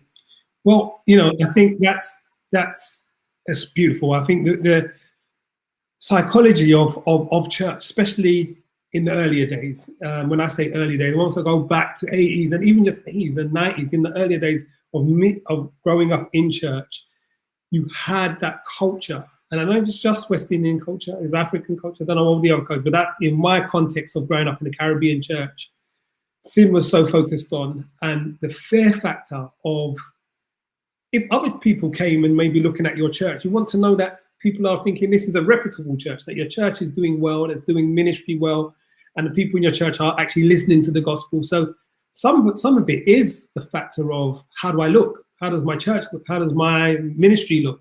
And the fear factor of someone pointing a finger at my ministry because it don't look like everyone else's ministry.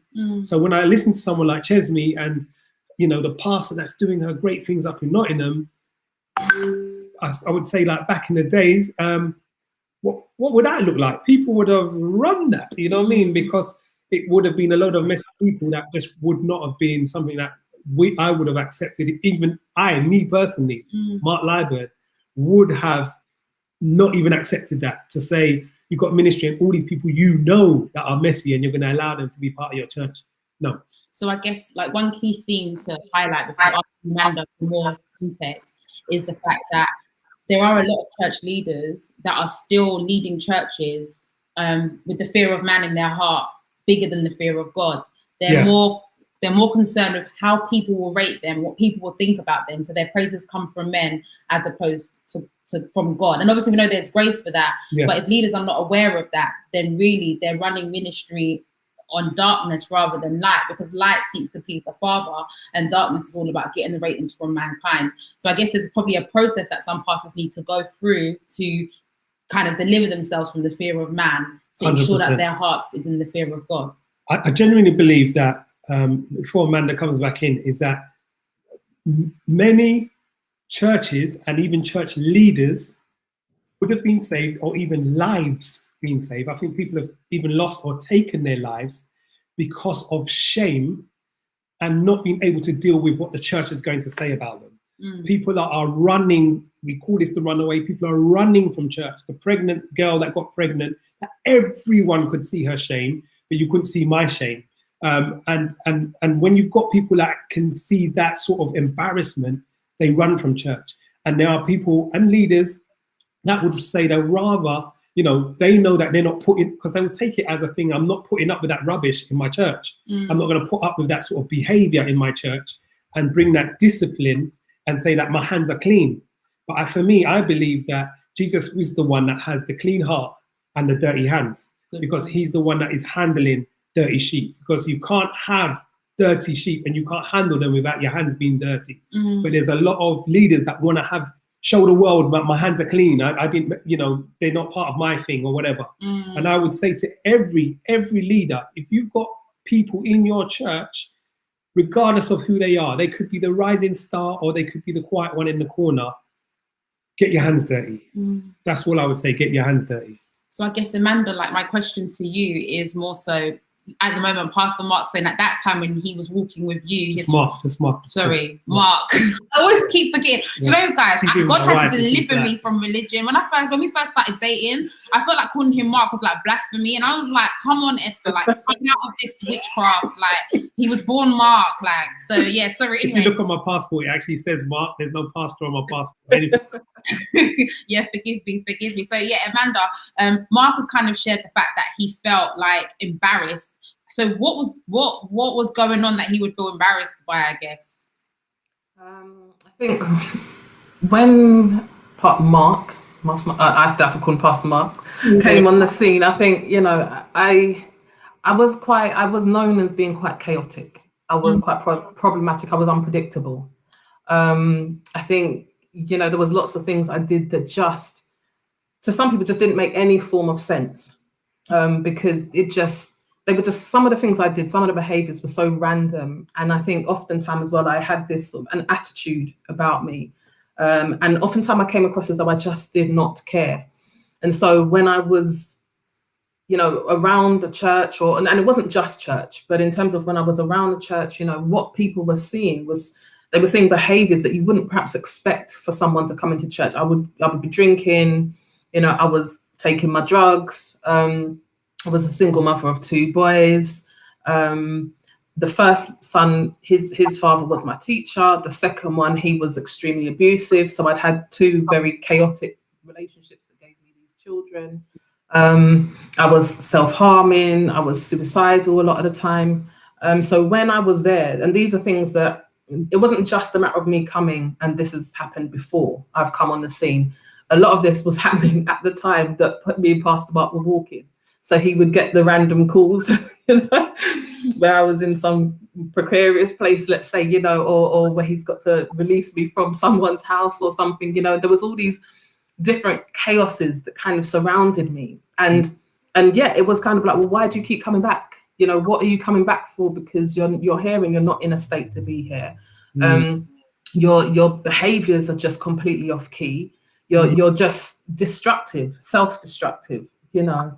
And so it was an embarrassment because, you know, I mean, very recently somebody said to me, thankfully the person that was with me knew a little bit about my story, but recently I was approached by somebody who said, oh, I remember you. I remember when you used to stand on the walkway and you'd beg everyone for 20p's and, you know, you'd be going and buying a drink and you were always in such a state and you were coming on the stage and tell us, so come on. And I was like, no, I don't think so. But there was a lot of people that observed it. You know, there was people that saw the behaviors, and I think probably had written me off because they didn't know how to handle how I was behaving myself. Some people would go to my mum, and bless my mum, she would, you know, she did all she could to try and support me from behind the scenes, and she wasn't there. She was in her own ministry, so she wasn't, you know, so all the calls that she would get behind the scenes would have been quite difficult. I was used to being rejected and put out of a lot of places, you know, left the school prematurely, left the other school. I was told I can't come back to do any exams or anything because they thought I was too chaotic. Obviously left the college because that's where I had the child from the teacher. And so it's like everything had told me that you will be rejected anyway. You'll be kicked out, you'll be rejected. Nobody actually wants you. You're too much. So I just knew that I was too much for anyone and for everybody. And so as much as Mark was walking alongside me, again, I just assumed I was too much for him anyway, and he's going to jet anyway because that's what people do. And so, yeah, and here we are. It you know, it kind of went to a point where we ended up going to rehab. And then from the rehab, I even got kicked out of the rehab. Yeah. You know, and, you know, I was then in all different kind of chaotic relationships with the church that should have been supporting me again. And it's like, so every step along the way where there should have been some sort of help or healing, it was like, I remember Mark being like, I can't believe it could possibly even get any worse. Do you know what I mean? But there was always something that kind of came and topped off whatever was happening before. But what it was also doing is reaffirming that, you know what, Amanda, you're just no good. You know, you're just, this is just it. This is just how it's going to be. And so, yeah, so I feel that he would have been carrying a lot of that shame because there were some people that felt like he shouldn't have been supporting in the way he was.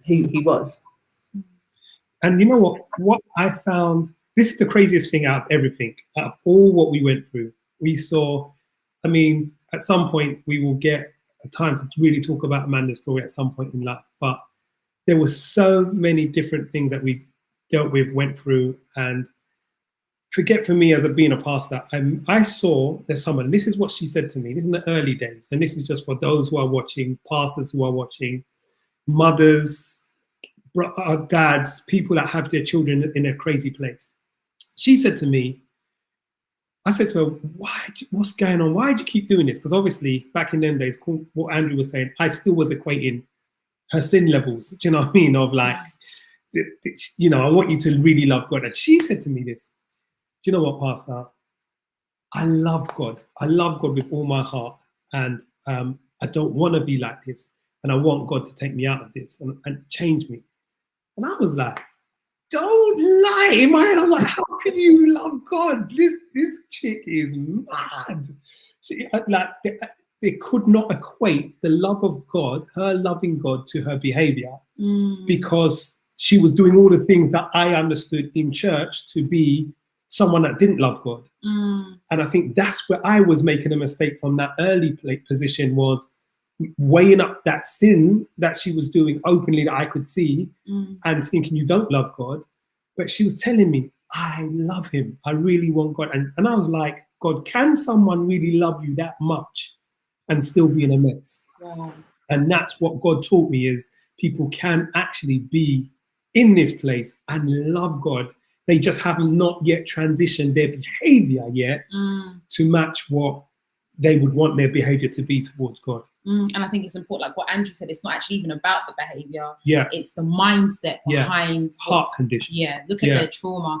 And I guess, Amanda, a question, because I think there's people watching who were like, whoa, Dr. Amanda Brown Bennett went through all of that. Yeah. So in your process of walking with support from Pastor Mark, did he do all the safeguarding forms? Did he tick all the boxes and signpost you in the best way? Or do you think there's things that maybe he missed or dropped along the way? You know what? Do you remember that point I made about doing your best? And I do believe that Pastor Mark did his best with what he could. Were the right protocols followed? No. Were there some things that were just not handled well? Yes. Did some things perhaps leave me in a way that it shouldn't have left me? Yes. And, you know, this is something that we continually talk about even now, because it's like every time we talk and touch upon a story, we're both having new revelations of ourselves, of what was happening and, you know, what even could have been done differently or what could happen now, because there is so many ways. I mean, you know, in the end, I was left and I was just left to cope on my own after we had this huge bombshell that was dropped in 2009. So in the same year, I ended up in the rehab, came out, and then just everything, after being on suicide watch and various things, everything just took a whole new turn, and it just went completely out of control. And that was to do with relationships within the church, and it just created a whole chaotic situation. And then, you know, so now where I was healing, in actually the same place that was healing me, now devastated my world. And I think, if I'm honest, I think because of your own trauma in this situation, and because of your own care in terms of, you know, you had been walking alongside and trying to support, and then this situation just came and bulldozed everything. And I kind of feel as though it knocked you, because actually when you were supposed to be there for me in a certain way, you couldn't even be available for me like that anymore because of what you were trying to carry in dealing with the situations that we were. And so in a sense where you stepped back, and I was kind of, I spent this period where I was just completely alone. I had 2 kids. I was now pregnant with a third. I was now, you know, just completely lost, didn't know what was happening. And so it wasn't that I can turn around and say, you know, yeah, actually that support got me through the end. It was there, and don't get me wrong, that support was there at times when I really needed it to be.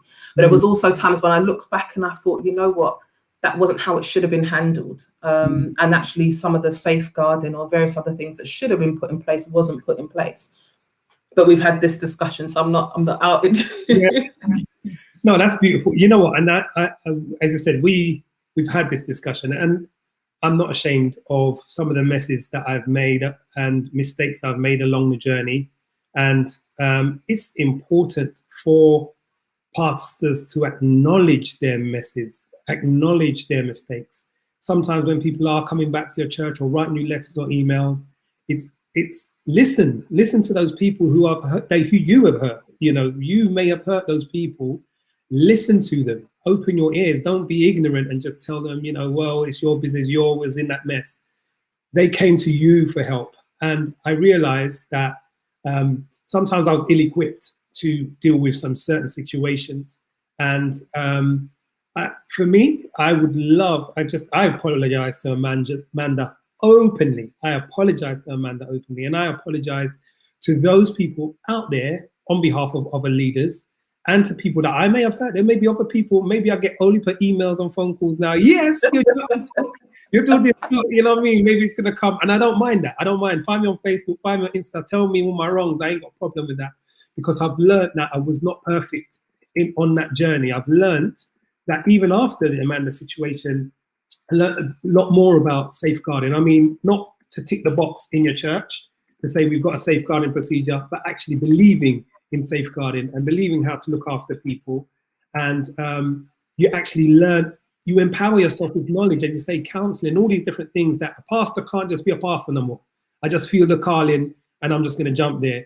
They need to equip themselves. They need to learn stuff that's going to help them go on a journey. So I do apologize to everyone on behalf of the church and to me on behalf of everyone else, that sometimes pastors and leaders get it wrong.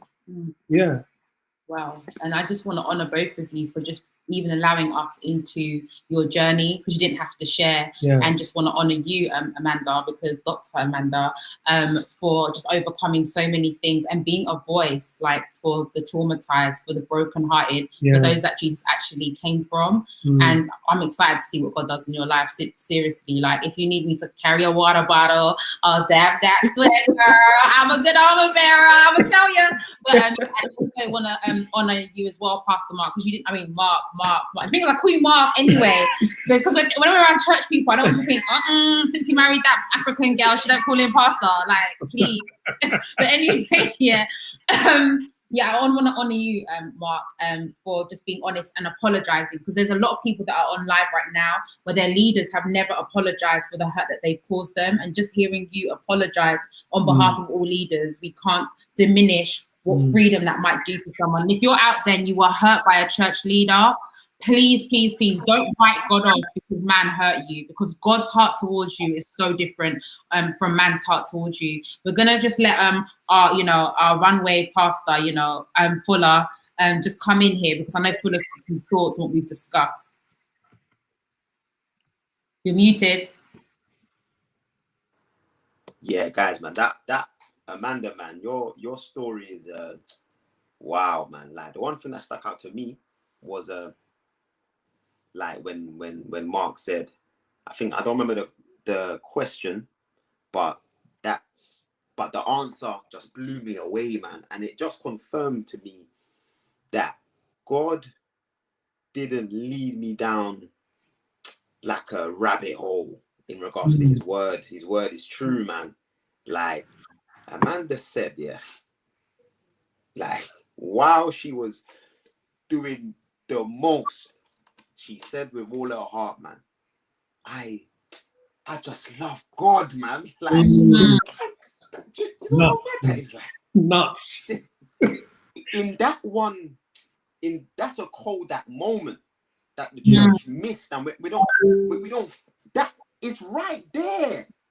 That's just it. We don't. The Pharisees didn't want to believe that. The Pharisees didn't like that. Like what the Pharisees would have done was call Amanda a rebel, like a liar. They would have said, "You're a liar. You're just trying to, do something." But how can? Because it didn't make sense according to their maths.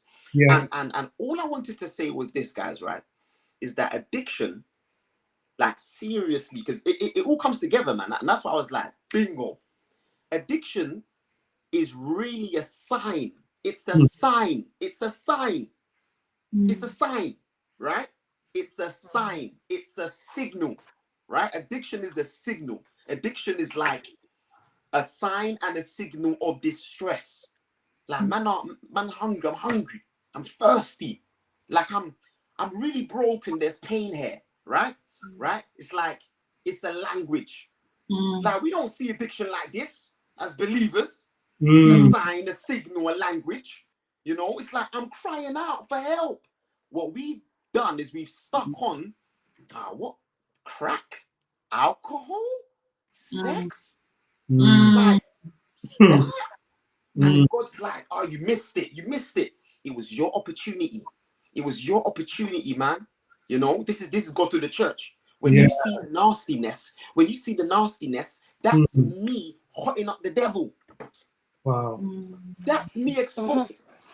If we played this game correctly, the biggest sins that we see would be the sign to go to that person and show compassion. Yeah. That's right. We've done the opposite. We've done the opposite. So when you see my mess, right, Mark, right, like what you saw with Amanda, that's why it's such a great story. Because the worst of the worst was Amanda. She was the worst of the worst of the worst. But look at how God saved her. And now look at what she's doing now. Oh, man, this is... Guys, I'm sorry, man. This is exciting, you know. Amanda is a full-fledged practitioner. Come on. Everything she struggled with. Come on. What are you telling me? What? Come on. She would not be here today doing the great work she's doing if she did not go through that mess. Come on. Come She on. wouldn't. That was God's route. That's me. That was your route, Amanda. God would not have had that.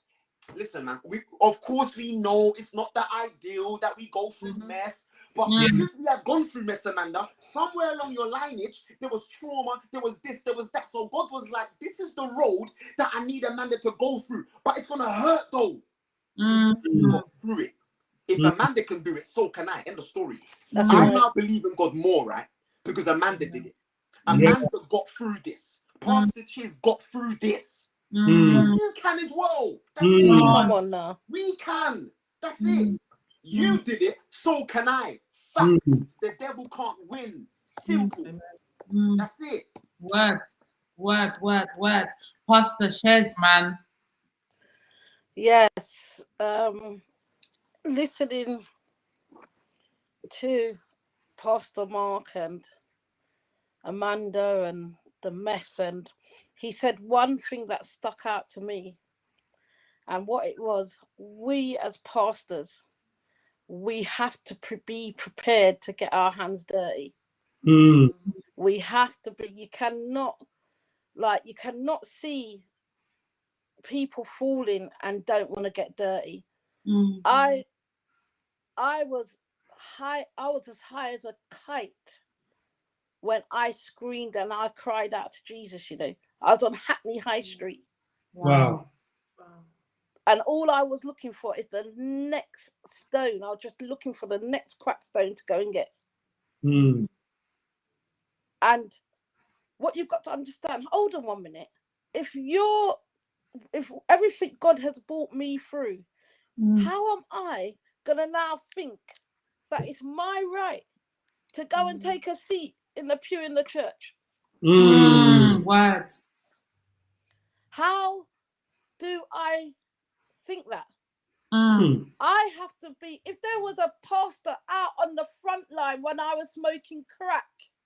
Wow. If there was an evangelist out on the crack line when I was smoking crack. But we don't want to get our hands dirty. We don't want to go into them kind of places. But we need to go out. That's where we need to be. Right there. Do you know the next person's life that you could just save from just getting your hands dirty? Word. From getting your hands dirty. To me, I always say this, yeah. I live my life to save lives. Wow. It's not, and to me, it's not a pretense. It's not a joke. I live my life to save lives. Wherever I can, I live my life to save life. You call me up 3 o'clock, I'm getting up. Wow. I would drive from, and the thing about it, all of us, there's so much of us that wants Bible results. Yeah. But we're not willing to do what Jesus done. Mm-hmm. We're not willing to walk down. Jesus was so simple. I need everybody. I'm going to let you guys know about this film. I watched it online. It's called Chosen. Yeah. I don't know if you've watched it, but I watched it and I was like, hold on 1 minute.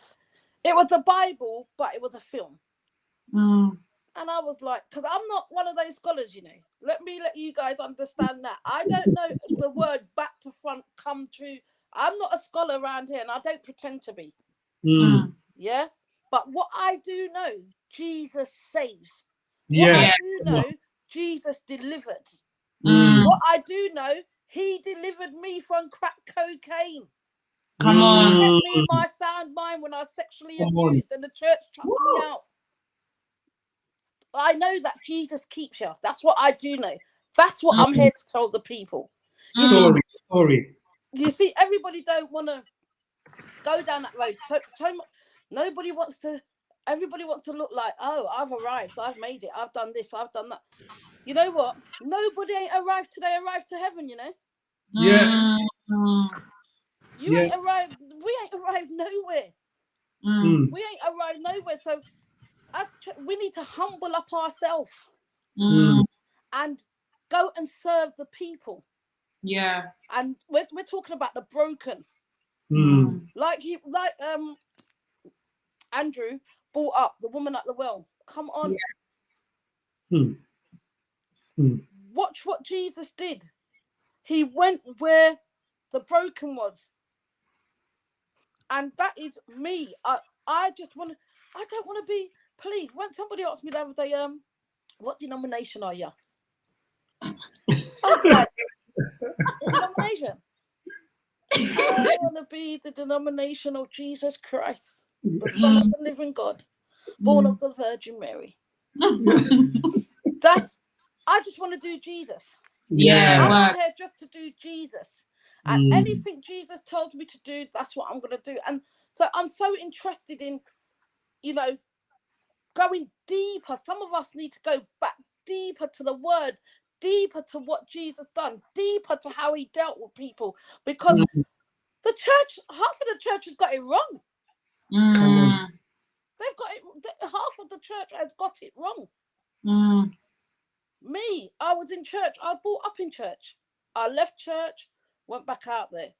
I was brought up, came back to church. Cutting a long story short, a case comes up. I'm a minister in training, you know. Minister in training. Case comes up of our past of being young and a sexual abuse case. And guess what? I decide to stand with my sister on that case and support her for it, because the same thing happened to me. And I meant that I wasn't going to lie. I weren't going to undercut it or say anything. I was just going to tell the truth. And I decided to do that. And what did they do? Excommunicated us from the church. What? And they barred us from each church, wherever they was. We weren't allowed to attend there. Right. So as victims, not only did you think that a church was a place of refuge at that time, it just blew my mind. It blew my mind, and I felt so hurt. I felt so broken. But do you know what I had to what God reminded me of? And this is what somebody needs to hear out there. The arms of flesh will fail you. Come on. The arms of flesh will fail you. Wow. What you've got to understand, when you come to church, the first people you need to be delivered from is church folks. You do not come to church for people. Come and seek God. Get an encounter with him. Because guess what? I'm only here because I had that encounter, you know, from crack cocaine. Yes. Because if I didn't have that encounter, I would have been questioning my faith. That's right. Because of the damage that happened to me Mm. and the damage that the church done. So if I didn't have that encounter, when the devil tried to take me off track because of the damage of the church, it was like, yo, my girl, fix up and look sharp, you know. Yeah. You know, it wasn't a man. You know, on that street, when you had that encounter, that was God. Yes. So now this is happening. You better go back to that same God. Come on. So, because sometimes it's so easy for us to go off track when all hell's breaking loose in the church, and you know the church has let you down, and it happened to me. So I'm just talking what happened to me. The church was not there for me or my family. Was not. But I tell you, one person that was, God was. He was. But what brought me to the realization when I went into trauma and turmoil of what they've done to us and what they've done to me was that, Cheds, pull yourself together. You was delivered by God. It doesn't matter what they've done. You pull yourself together. And you know what? They went so far to say that I'm an enemy of God. Wow. I must stay. It was church abuse to the fullest. Wow. But what I realized at that time, God kept me. He kept me. He kept my mind. Yeah. You know, do you know what? I actually nearly started to believe what they were saying. I fell on my knees, right? I fell on my knees and I said, God, if I have offended you in any way, you know, like I still went down to humble myself. Yeah. Because I'm thinking to myself, boy, I'm beginning to think, my God, have I done something wrong? Have I? It's like the Lord said to me, yo, man, you're wasting my time. Get up. Get up. Yes. You got Get things up. to do. Yeah. Get up. A peace just came over me. And he said, you know what's going to happen to you? You better just know what's going to happen right now. You're going to lead my people out of this. And I was just like, God, I was broken. I'm talking about my heart was broken. But I knew there was a God that could heal me. And I ran to him. Esther, when I tell you I ran to him like Leo, my man, like if to say I just put a pipe on the can and I'm ready to lick that. I ran so hard, that when I saw what could be my fate, when I saw what could be my fate, it was either I turn now and I'm going to go back and end up 10 times worse, or you keep on going, my dear. Flip that over, put on your gloves, your boxing gloves, and start doing knockouts. And I remember my husband to be at the time, he said to me, do not mention anything that's happened. Just keep focused. Yeah. Do not mention anything that's happened. Just keep focused. And every day I had to get up and say, Lord, help me. I had to look myself in the mirror and say, Lord, but I was so broken. I'm telling everybody, I didn't think, you know what? It was God. It was only God that ministered to the inner man, because I didn't think I was going to make it. I felt damaged. I felt that the church had let me down. Most importantly, I just felt like, how on earth is God allowing this to happen? That's how I felt. Like, God, are you there? But it was for such a time like this. Yes. Come on. Because God's a bad man, you know. Come on. Better than God. He's a real bad man. Come on. It was for such a time like this. Yeah. And I was like, nah, man, you're set up, God. You're mate, I just can't even be dealing with this right now. Like, he set me up so bad, it was like, what? But what I'm trying to tell anybody out there that's listening, the time of your brokenness, right? Don't you understand? where you're broken now is for your success. Come on. It might not look like it. Don't you understand it? Yeah. Because the devil does nothing but distort things. Yeah. So the more damaged you are, the more you're not going to see your way out. So he has his way, but I'm here to tell somebody, find your way out. The more damage, the least likely is the most likely. My mum and my dad and my brothers and sisters will honestly tell you they thought I was gone. I had no teeth, bruv. None. Wow. I was cracked out. I was a fiend. But you know, look up my God, keep me get from my trouble. Look. What?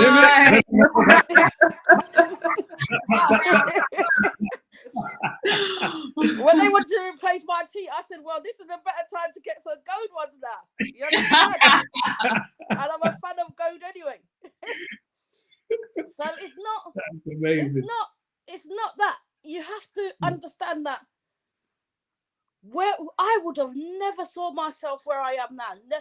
I couldn't, in your time of distress, you cannot see that. And then when somewhere that you think is an institute of protection and for love and peace then damages you, after that you're thinking, you know what, you're mad, I'm going back out there, I've got better friends in the world than in it. How on earth can you think there's more, your friends in the world are more loyal to you than the people in the church? Well, to me, it just doesn't add up. Can I ask a question? We've seen a turn of an age where there's no more silence on sexual violence within world culture. And I'm hoping that stand against sexual violence in the world, the church will catch light to that also, because it's very prevalent even in the pews. And I'm mindful that there are sexual violence survivors that are watching, and some of us who are on this live now, we are sexual violence survivors, and there's a lot of slut shaming that happens in the church. And men and women have walked away from the church because they feel that they're too dirty and too filthy to be called by God. And I don't know who feels led. I don't know if Pastor Shez, you feel led. I don't know if it's Andrew. I don't know if it's Amanda. But I just feel that someone who's watching us right now is probably wrapped up in like clothes of death, in shame and condemnation because of what's been done to them, but blaming it on them as they are the dirty ones. So I just wanted us to take a moment to speak life to that individual that might be watching today and let them know that God always vindicates those that are trodden upon. Be they male or female. Yes. Andrew, go for it. Guys, man, that's a serious one, man, because like it breaks my heart because I work with young people who, even though it's not the church, they're young people. And going deeper than even young people, they're human. They have feelings, right? One thing I've learned, guys, man, I had an experience years ago where like people might call it something different, but I felt what it feels like to have something go around about me, if that makes sense. Right? And I'm just going to be real. I'm not putting down my plight, but listen, man, I know that people have been through crazier situations. Like you could be listening to this call, right? And the worst thing about going through something like this is the fact that no one has ever come to you and apologized, and you've become the villain of this issue. Like how much times have you been through something like this, or you've experienced something like this, right? And the person that needs the compassion is the one that's being thrown out. That's what I don't get. And for me, all I want to let you know is this, man. And it's not a cliche term, but it's something that I tell my young people every single day, right? You are not what happened to you. You have to get that. You are not what happened to you. And what happened to you was not of you. Right? And you have to understand this, right? Let's go a step further. Even when after what happened to you, you continued in similar lines. God is not holding that against you as people held that against you. He's not. The Bible said, my hands are not short. I'm not mad at you. I'm not angry at you. There's nothing you can do that can make God turn his mind or his eyes away from you. Even more, the things that were done to you. This is why the devil's a liar, man. I'll be real, the devil's a liar. Because we have had things done to us. Yes. And the devil finds a way to turn it around, right? That the things that was done to us, we live in that pain. The perpetrator is not living there no more. It's like the devil's a liar. The perpetrator moves on. The perpetrator goes away. The perpetrator gets over it. But the ones who got attacked, the ones who had it done to them, in your mind and my mind, we're just left with the pain. I want to let you know, guys, right? Just like I said last week, and it's not a coincidence.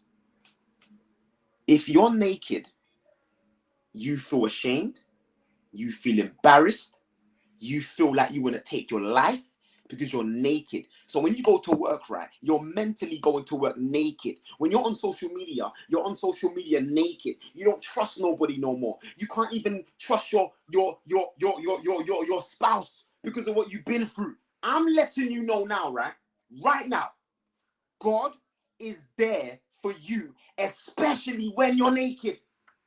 In the time when you have no clothes on, there's nothing clothing you. You are literally destitute. You're naked. God is saying in that time, it's okay. I don't mind you like that. I don't mind you like that. Don't try and run away from your feelings. Face it. The pain hurts. It's okay. Face it. Face it. God will face it with you. Amanda did it. Pastor Chiz did it. I did it. Esther did it. Mark's done it. The Bible said, right? My last thing, and I think it rounds it up in regards to church and surviving. And this one is really, really, really a very simple text, right? The Bible says, and I bet, yes, it's in Hebrews. Bible says, and let's not neglect, right? Let's not neglect our meeting together, as some people do. But encourage one another, especially that the day of his returning is near. But then it also says, right, in a similar text, and it's the same context, right? And this blows my mind every time. The first text was good, but this text brings it together. Watch this one, guys, right? But exhort one another daily. Daily. No, daily. Every day. As long as it is called today. What we got to get from this chat, guys, right, is that this is a good show. Great Runaway. Great. But this happens every Tuesday. You go to church every Sunday. Or you go to church every Saturday. And what the church has done, we do great jobs, but we do it on like a weekly basis. The Bible is letting us know people are struggling now. And we've got to start building little communities where I can go to on a daily basis. Like, I need help now. I need help now. It's Wednesday, 7:30. Why must I wait till Sunday? I want to let someone know, man. Seriously, man. I'm praying for this. I'm sincerely praying for this, man. We just need to get back, right, to being comfortable in being naked. It sounds mad and that, like, why you keep going on about this? I'm telling you, God ain't scared of your nakedness. He ain't scared of your nakedness. You're meant to feel like you're on the edge. You're meant to feel that way. You're meant to feel that you're meant to feel that, because that's the only time God can swoop in. It's the only time. God needs to swoop down in on you when you're in that moment. So how about it? If you're in that I'm finished moment, I can't forgive him moment, bun the church moment, guess what? You are ripe for God. You're ripe for him. I don't need to give you all the answers. All I need to do is let you know, right? That, and I mean this, I'm not saying this because I ain't got an answer. I'm saying this because I know who God is. God is the answer. Like he really is. But you have to own your nakedness. Yeah. Can there be a new narrative that we start pushing, right? That like, if I'm like a mad sinner, it's going to be a bombshell again, guys, man. If I'm like really, really strung out on some mad stuff, could it be that God just wants me to chill out and just cry out? You've been trying to change for your whole life. You haven't changed yet, have you? You've been trying to cut it out for a long time. You haven't changed because God is telling you, calm your skin down. I'm not. Why are you scared of your sin more than I am? Wow. Why is it that you're more scared of what you've been through more than I am? I'm not scared of what you've been through. Word. Stop running. Just chill out. I'm not mad at you. I'm not mad at you. I can fix this. But you need to just chill. Say, God, you know what? I'm done. I ain't fighting no more. God, if you want this gone, get this gone. I'm going to keep on living. If it looks like falling down and getting up, God, so be it. He is the author and finisher of my faith, not me. Not me. Let him be the author. Wow, word. Thank you so much for those words, Wow. Mr. Fuller. They're very powerful words, and I hope that that's brought life to someone that's listening today. And if you're in the midst of your process, God is a God of process. Okay, and just have one thing I've been saying to a lot of my friends is self-compassion. We have compassion for everybody else when they're in crisis, and we always forget to have compassion on ourselves. So have self-compassion, because guess what? God's mercies are new every single morning. Every single morning, his mercies are new, and great is his faithfulness. Before we close out today, I don't want to end this without signposting people that may need that extra support. Maybe you need therapy. I'm in therapy. Pastor Shez says she's going through counseling. Most of us, Andrew, all of us, most of us are going through our own therapy journey, because there are some traumas that we don't even know where to start. We need someone that understands how the mind works in order to help us to retrain or heal the areas of our mind that have been damaged or overlooked through false doctrine that says shout and it will just disappear. It doesn't always work like that for everyone else. So on the screen, as you can see, we've got the Association for Christian Counselling. Those are Christian counsellors. They are fully qualified, fully trained. Please do go and check them out and find a counsellor that is best and works for you. I've also just personal information for Dr. Amanda Brown. If you want personal support with Dr. Amanda Brown, I do encourage you to reach out to her, email her, and she'll definitely walk through and see how she can support you and signpost you, if necessary, to the right services.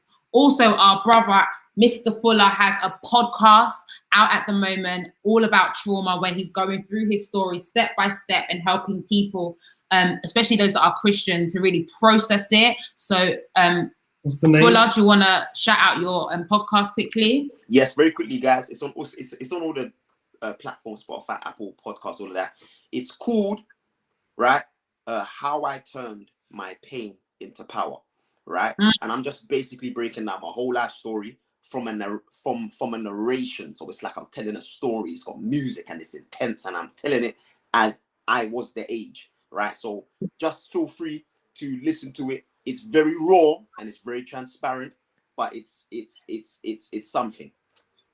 Okay, brilliant. Thank you so much. Please go and listen to that podcast, support, as well as get the necessary support that you may need. There's also organizations, mental health organizations such as Mind as well, which I'm also about to put in the chat for you.